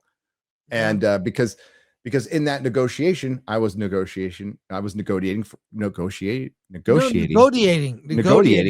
a position of strength, because they reached out to me and I didn't really care if I worked there or not. So I'm like, I threw them some numbers and some crazy shit, and they said yes. I'm like, okay. But you don't need that anymore. You can as long as you have a pretty decent internet connection, you can kind of work from everywhere if you're in that type of job that would mostly be at a city. Yeah. Good luck with that. Fuck yeah, I'm saving you money by not raising your toll. She made a big deal out of it. Like, and it was like, wait, if you really look at it, it's like, it's so stupid. This is why I don't trust when women. Oh, sorry. Well, yeah. Wow. Yeah. Yeah. No, like, I don't trust when statistics are used to make a point, because it's a lot of BS, and it's a lot of how you bullshit. present it. So it's a whole lot of bullshit. Okay, so yeah, I had a lot to say. Listen, I don't live in the UK. I don't, I've been to Clarkson's Farm. I love the UK. I absolutely love that country. I adore that country, and I love the people there. But your government's fucking retarded.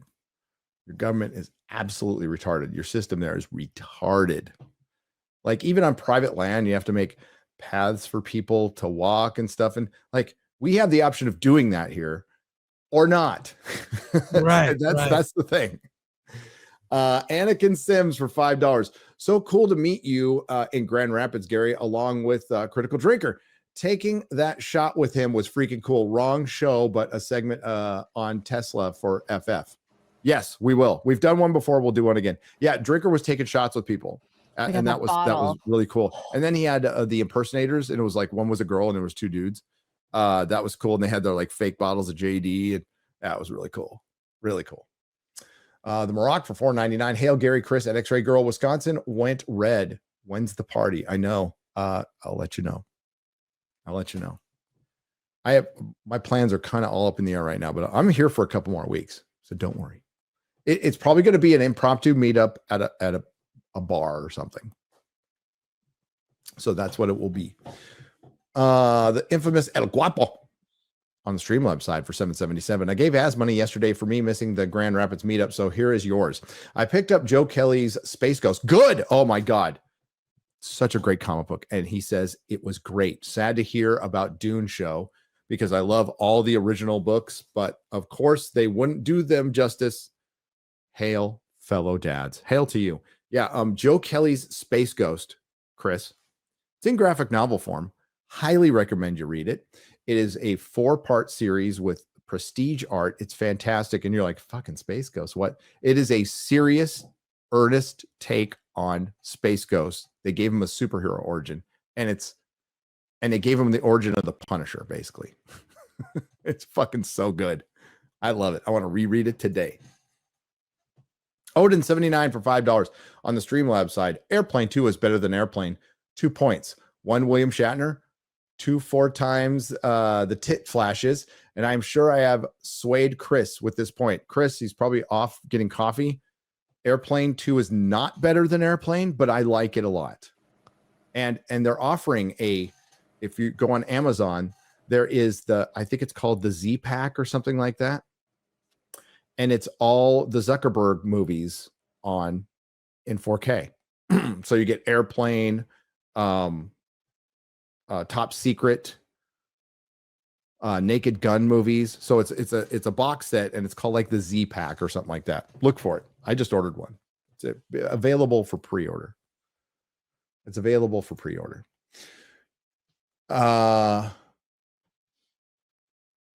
Chris, have you seen Bonhoeffer yet? It's great, says Clover. I don't even know what that is. What is that, chap? Sam AT for 100 Mexican dollars. Sam Witwer is such a great nerd. I remember him mentioning how he got the role for Star Wars game and how he earned the role. Mad respect for him. Yeah, he played the young Captain Kirk in Unification.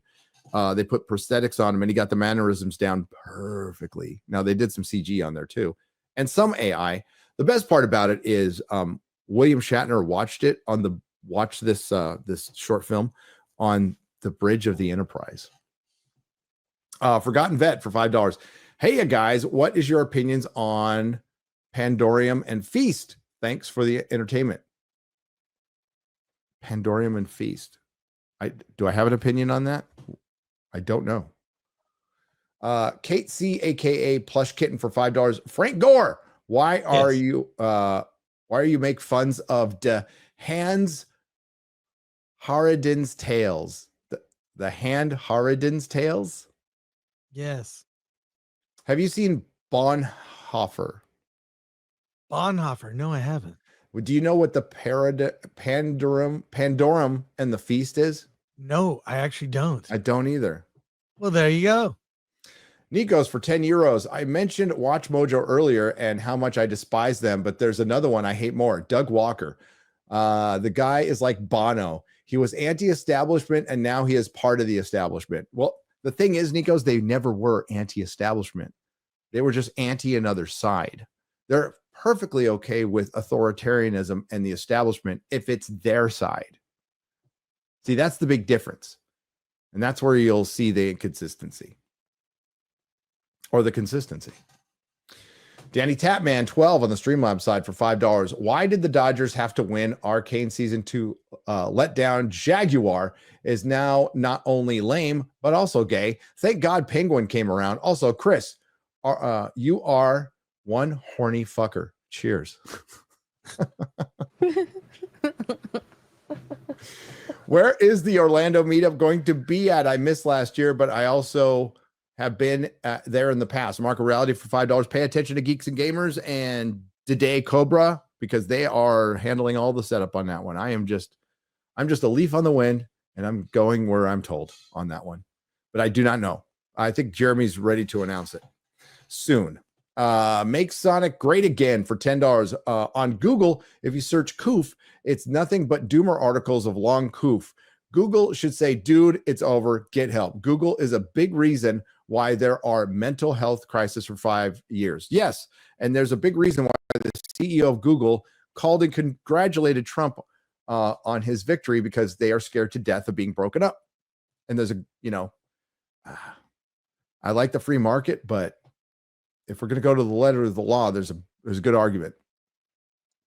The legendary Golden Spork for $5. Let's not forget that Chris also is the very first episode of She-Hulk. He did.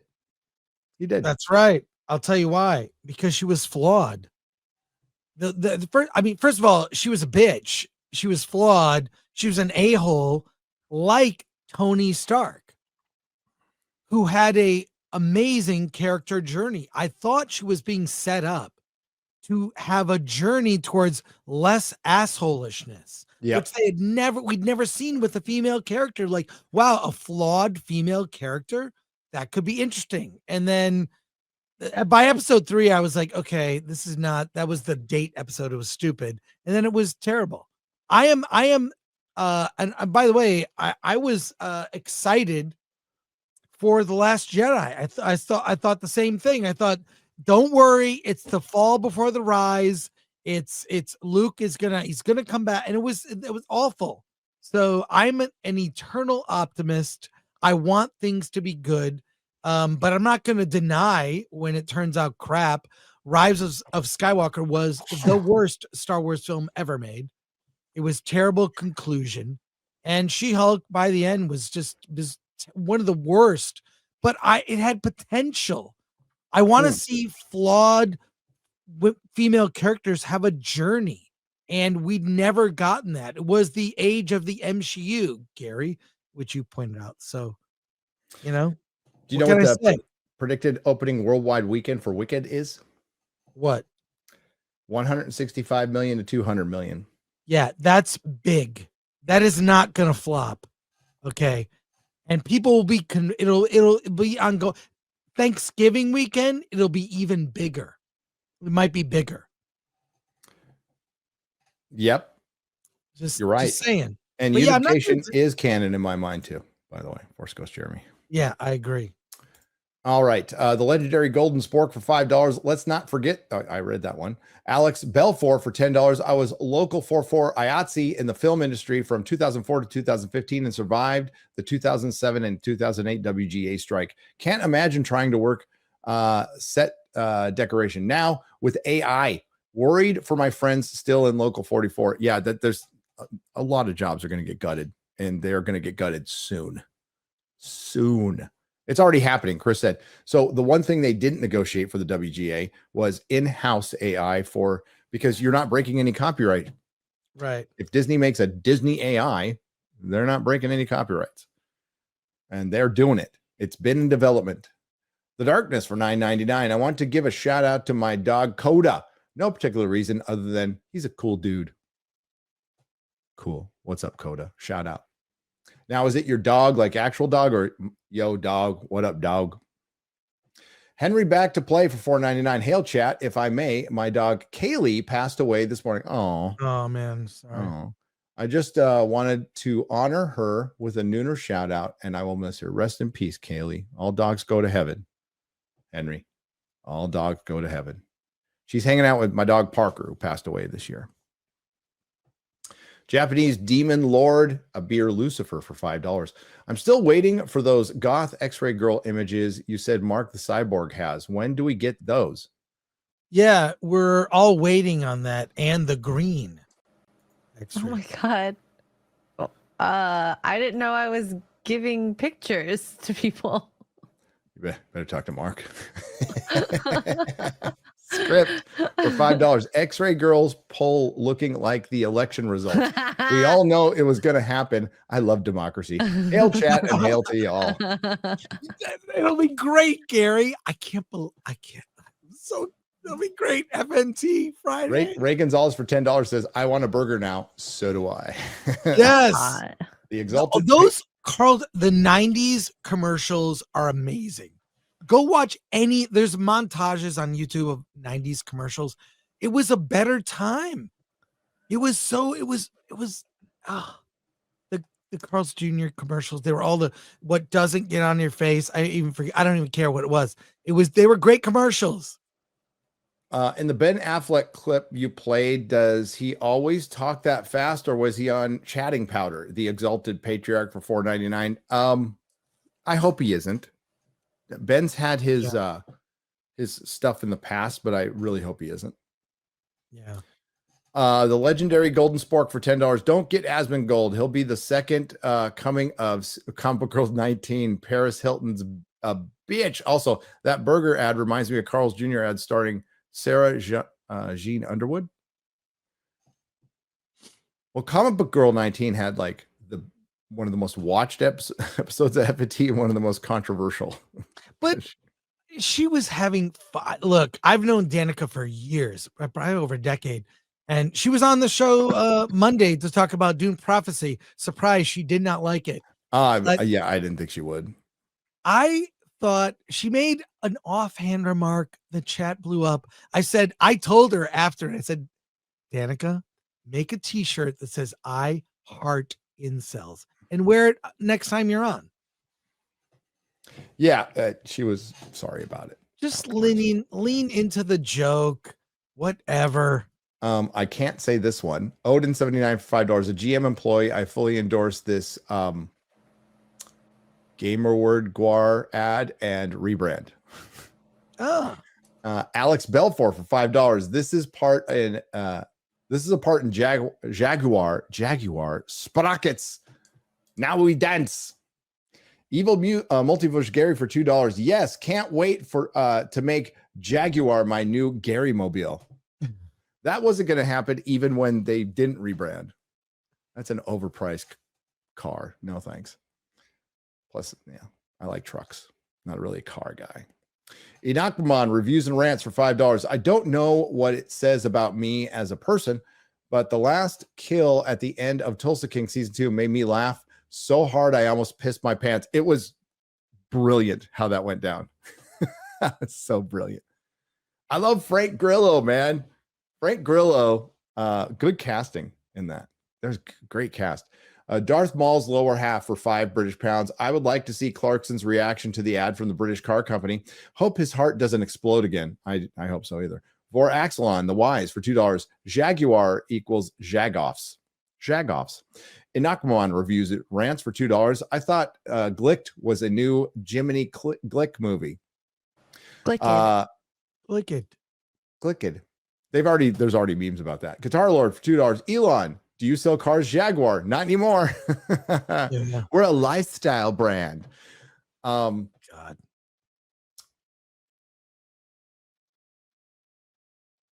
How am I supposed to? It's Archangel MCM. Okay. For $5. Jeremy Clarkson's production team was at the farmer protest season 4, baby. I think it might be. Yeah, I think it's going to be in season 4. Hail to you, folks. A lot of this would be gut-crushingly hilarious if it weren't so dadgum sad. Really couldn't happen to the worst people. Cheers. Says Undercard for $5. Yeah, we try to make it funny because it is sad. Clank, Clank on the Tank for $5. Best Christmas pageant ever is the best movie I've seen all year. Have you watched Slow Horses? Season 1 and 2 were pretty good. 3 was meh. I haven't yet, but I'll probably check it out over the holidays when I have, just family time. We're chilling. Best name I can think of for $4.99. What do vegans and lesbians have in common? They both love substitute meat. And Nakbaman reviews and rants for $5. Stop perving on X-Ray Girl, Chris. She's married, you dirty old man. First of all, I am currently involved. So that's all I'll say. I don't want to say anything. I don't want to jump the gun here. But I'll say this. I do this for you. We all want to see a green X-Ray Girl. Don't know why. Help you. I am doing this for the FNT viewers because I am you. I am one of you. I think like you. And yes, a green X-Ray Girl is what we all want Friday. Did you go on Amazon and find the makeup? I checked how much some of the makeup is. It's like $15. And then the outfit, if I wanted to get it, was $80. So worth every penny. I don't know. Worth with everybody. At least go green. You could wear something black. That's true. If you do it, we'll cover it. I'll cover it. We'll see. Steven Suarez for $5. Gary recently mentioned music being big prior to prior generations. What is singer Ross Lynch to today's fans other than my muted eye candy? I don't know who Ross Lynch is. I have no idea. And I used to be as much into music as I was in the comics. I worked in a lot of music stores. Mechazole for €5. Denzel Washington wears a leopard print at one point. And why are these $200 million movies skimping on costumes? Yeah, it's all going to CGI. Great. It's not great. Rupert Patterson has gifted one Nerdrotic membership for $5. Thank you very much. Albert Not a Retro for $2 says it's green. B-Chain 315 for $5. Glad I never heard that with my dad. We jam on Wednesdays at our mic studio he built in the basement of my house. Could not respect that man anymore. Syndek for $2. I'm broke, but here's $2. Love y'all. Don't super chat them, Syndek. Thank you, brother. Nicholas Zora for $4.99. But it was great meeting you at San Antonio. Thoughts on Army Hammer coming back? Sure. I mean, just don't eat people. It's not like he really ate people. But Jester of Roanoke for $2. Well, I hope they do Man from U.N.C.L.E. sequel if he comes back. Jester of Roanoke for $2. Did you guys talking at all with Nostalgia Critic? We did not talk to Nostalgia Critic. We couldn't get away. Our lines were I mean, thankfully, really long. I think I saw him. Did I? Yeah, we pointed him out. He was two doors down, basically. Art and Parody for 2 Canadian pesos. I spent 2 entire Canadian dollars just to say hi. Hi. Hi. How's it going? How's it going, eh? Big. You hoser. Take off, you hoser. And Aquaman reviews and rants for $2. Dear Hollywood, no more girl bosses in nightclubs. Yeah, please. Can we stop that? God damn, that's a trope that needs to end. All of a sudden, all nightclub owners. I mean, it's like all police detectives are now black females, and all nightclub owners are really tough women who could beat the shit out of every 400-pound dude. It's so lame. Albert Not a Retro for 5 Canadian pesos. Best first episode. Little House on the Prairie. All the men in town coming out to help Charles stack the grain. That's Community. Hell yeah. I don't remember that, but yes. Same. If you want to cleanse your home theater from the stink of Twilight, I recommend John Wayne Western comedy McClintock. It's 2 hours of crude jokes, fistfights, and men spanking women to put them in their place. Maureen O'Hara and Yvonne DiCarlo co-star. I'll watch that. Hell yeah. Hell yeah. John Daly for $4.99. William Shatner Project on YouTube. 765-874. Unification. 3 minutes and 30 seconds. And Kirk meets himself in 3 time periods. And goodbye to Spock. It's beautiful.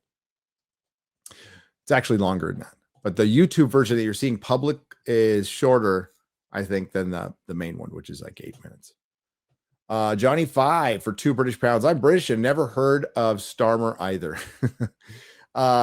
David Howard for $4.99. Anyone see what's going on with the Amazon Warhammer deal? I think they're a Mike Zero rumor monger going around talking about Henry Cavill killing the deal. It's not been killed. Maguda 64 for $9.99. Do we not remember that Asmongold wanted Gundam canceled over dissing Pokemon? Did he? I don't remember that. Then I don't. Or is Gundam on the outs with FNT? Gundam is not on the outs with FNT. We would have Gundam on first. Absolutely. We would have Gundam on first. Yeah, that's a fucking horrible take. We adore Papa Gundam here. We got Gundam's back 100%. Albert Not a Retro for 5 Canadian pesos. The toll rate has been decreased from 15 to 9. 9. The toll rate has been decreased from 15 to 9. Big Brother is watching. Ryan White for 5 Canadian pesos. I'm sorry, my thumbnail almost killed you on the real BBC. Close guess, but it's not a mushroom. His name is Whiskey. Yeah, that we can't even talk about. It was a penis with a blanket. That's pretty much what it was. But it was AI. Justin Lee for $2. Gary, what's your favorite Batman iteration? Comics, film, and comics, animation, or film?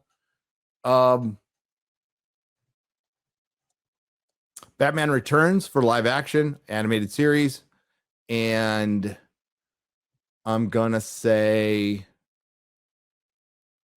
Ooh, it's tough in comic books. It's tough. I'm just gonna say the 80s Batman. There's a lot of artists in, so the 80s Batman. Freaking love it. Hey you for $2 says Pandorum is a great sci-fi thriller, underrated. I'll have to watch it. Thank you. Basket City for $1.99. Hail Nerdrotic. Thank you. Leon Brown for $5. Have you Sunny? Oh, have you seen that Sunny from The View was forced to apologize? I watched it like 10 times in a row. It was great. And her facial expressions were great. She was forced to apologize for Matt Getz for pushing, which was false information, misinformation, Chris, on The View. I know it's shocking. Albert Not a Retro for 2 Canadian pesos. Xena was a flawed female character. I love Xena. Daryl the Derelict for $2 is a flawed female character like a black sheriff. Forgotten Vet for $5. Damon and Affleck's Green Project made a movie called Feast. Dennis Quaid did the movie Pandorum. Oh, I like Dennis Quaid. Chris Fredericks for $1.99. Jaguar. Kahuka for $1.99. Any of you see the Mr. T Snickers ads? I'm sure I've seen them. Love Mego Superman. Kmart vibes. Hail. Oh yeah, is he still standing? He fell down the other. That's a proper one too. That's not. That's proper Mego Superman. Got Falcon too here, Chris. Nice. You're in a relationship, Chris. What's his name? Alan Ing in Akmaman. Alan Ing, obviously. Yeah. Alan Ing. I'm in a relationship with Alan. Glad you came out finally. Dietrich Bonhoeffer was a pastor who was executed for trying to kill Hitler. He also wrote a very good book about the Psalms. Yes. Okay. So that's an Angel Studios movie. Pretty sure.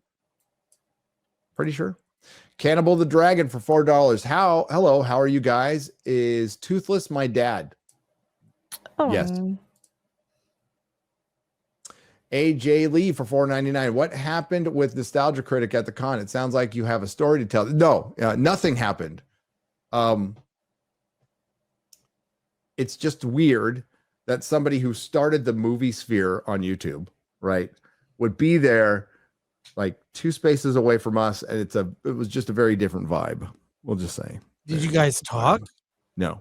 What was No. okay? No, I'm not gonna go. Listen, I got nothing against the guy. He's never said anything about us. Like it was like, oh, that's weird. That's a Nostalgia Critic right there. You know, it's strange. You know how the Alpha Omega kind of stuff. But yeah, Donald J. Trump. Well, there's a bunch of like Channel Awesome. Do you ever see that Channel Awesome documentary? Like what happened to Channel Awesome? It's pretty good. No. A lot of crazy shit happened to Channel Awesome. We'll just say that. A lot of crazy shit. Donald J. Trump for $1 says the Gore guy, very weird. I never heard of gangrene fetish till now.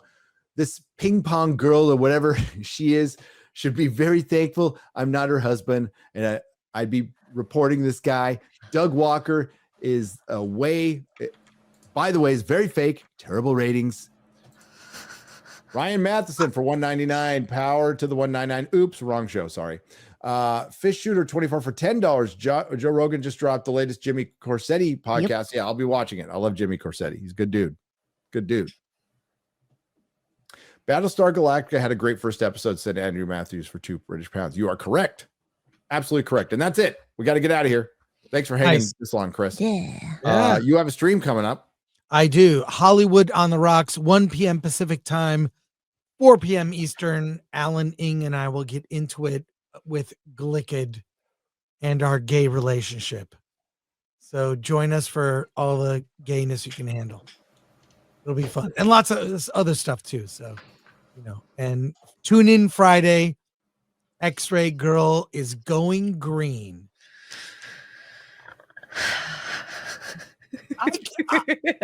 Or as Perry said, just get some blue makeup and it'll make it green. Again, I do this for you because as an longtime FNT viewer, I know what the people want. We want the same things. Yep. But yeah, I want to be really clear. It was with the Nostalgia Critic, no beef at all. I have no problem with the guy. actually watched very little of his stuff. The most I've watched was the Channel Awesome documentary. But yeah, it was just weird seeing what started the movie sphere and how it's evolved since then. And how many people were there to see The Drinker was insane. Insane. Grand Rapids, nice town. Very nice. It's kind of a hipster gorgeous. town. It's a hipster Very. town. Yeah. Oh my God. I didn't mind it. I didn't mind it. We found a good ramen shop. We went to that ramen shop. Oh my God, I'm so jealous. It was good. That coffee, the Mad Coffee Company. Oh, yeah, that was so good too. good. That was good. Mm-hmm. So, what do you got coming up, X-Ray Girl? Well, I was going to do Poor Choices, but I think we might be going to see Wicked instead, but we'll see. Gaming will come back at some point after I finish doing laundry at some point. But I do have one more Streamlabs. The Odd One 1993 for $5 says, asked a while ago how long my job would last at PBS, aka BBC Light. Gary said it depends on who our next president is. Now that we know, how long do I have? Still working there only because they are the highest paying TV station in my region. Oh, they are? Yeah, I think it'll still be around, but maybe they'll have a new edict. We'll see. That hasn't changed in the past. We'll see what Doge does. We'll see what Doge. Yeah, it all depends on Joe. We had a member of Doge, one of the leaders of Doge, on Friday Night Tights, by the way. I remember That's that. crazy. So great. I don't want you to lose your job, though. That's not my desire. My desire is you keep your job, and MP, like maybe PBS goes back to the old days of just, you know what? It should just air Faulty Towers and old Doctor Who. I love those days. Yeah, those are good days. Those are good days of PBS. Yeah, PBS used to be cool. It did. That's where I saw Electric Company and Spider-Man. Yeah. All right. We'll be back next week. We have Metatron and Critical Drinker this week on Friday Night Tights to discuss Gladiator, and some of us, I guess, will be discussing Wicked. My next video will be a review on one of those two movies. I was seeing if I could. The reason I was questioning it of going is like I might make a video today, but there's like really nothing I'm feeling passionate about. So just do other parts of my job, which is research. It's not made for me. Wicked is not made for me, but I think Melissa will probably enjoy it. So, little date night tonight. It is a good date night. Watch that episode of South Park about going to see Broadway plays. It explains everything. Yeah, I've seen. You know what I'm talking about. Yes, I do. I do. Yeah. And in the meantime, everybody have a wonderful day. Who are we raiding? We're rating Rippa for Ripping the Silverback. And Yeah, Bloodruth is doing really freaking well, and Horseman did great. Yeah. Oh, and again, my book will be out in February. So we got it will be published in February. Are you going to MegaCon in Florida? Yep. I might go. And that's in February. Yeah. Maybe could I bring some of my books to MegaCon? Will it make it in time, do you think? It could. If we really hurry. We have some brilliant artists. There's art in it. Like it's a book, but there's art in it. And I just saw a page that, holy shit. It's like they went into my past and represented it perfectly. Eric K, I agree. Look, I as much said that it's a bad movie that is also. I want to see it. I definitely want to see it. I think it's supposed to be a streaming movie that they put in the theaters just because. It is completely dumb, and I had a good time. I wasn't bored, even though it's 2 hours. So, yeah, Eric K, I'm with you. It's a 5 out of 10 movie at best, but that doesn't mean it's not. I watch best Silent Night, Deadly Night. Was that what we saw? What was it? I love bad movies. Yeah. So, Red One is a bad movie. Yes, I'm chat. I'm writing a book. It's at the editors. It'll be out in February. So it is called Waiting for Nerdrotic from Prison to YouTube, but it's not like really a YouTube book. It's more something else. I'm tired of The Rock too. All right. I'm going to go get some lunch. Everybody, Thank you to all the lurkers. Thanks to everyone who participated in the chat. Thanks to everyone who left a super chat and donation. You help keep the lights on around here.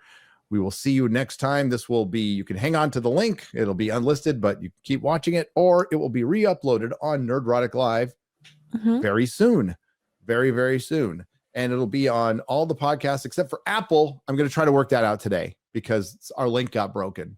Our link got broken to Apple, and I need to have an Apple device, which I don't have, to re-log in to fix the link. So hopefully we can do it through Melissa's, my wife's. So we're trying to work on that, but it's on Spotify. It's on Audible. So catch you. And by the way, this is the live stream that does the best in podcast form for some reason. Wow. Yeah. Wow. Yeah. So thanks, guys. Cool. I will see you next time. So will Chris. So will X-Ray Girl. Maybe even Green. Maybe Green. Ciao, We'll see. Bella. Bye, Steph.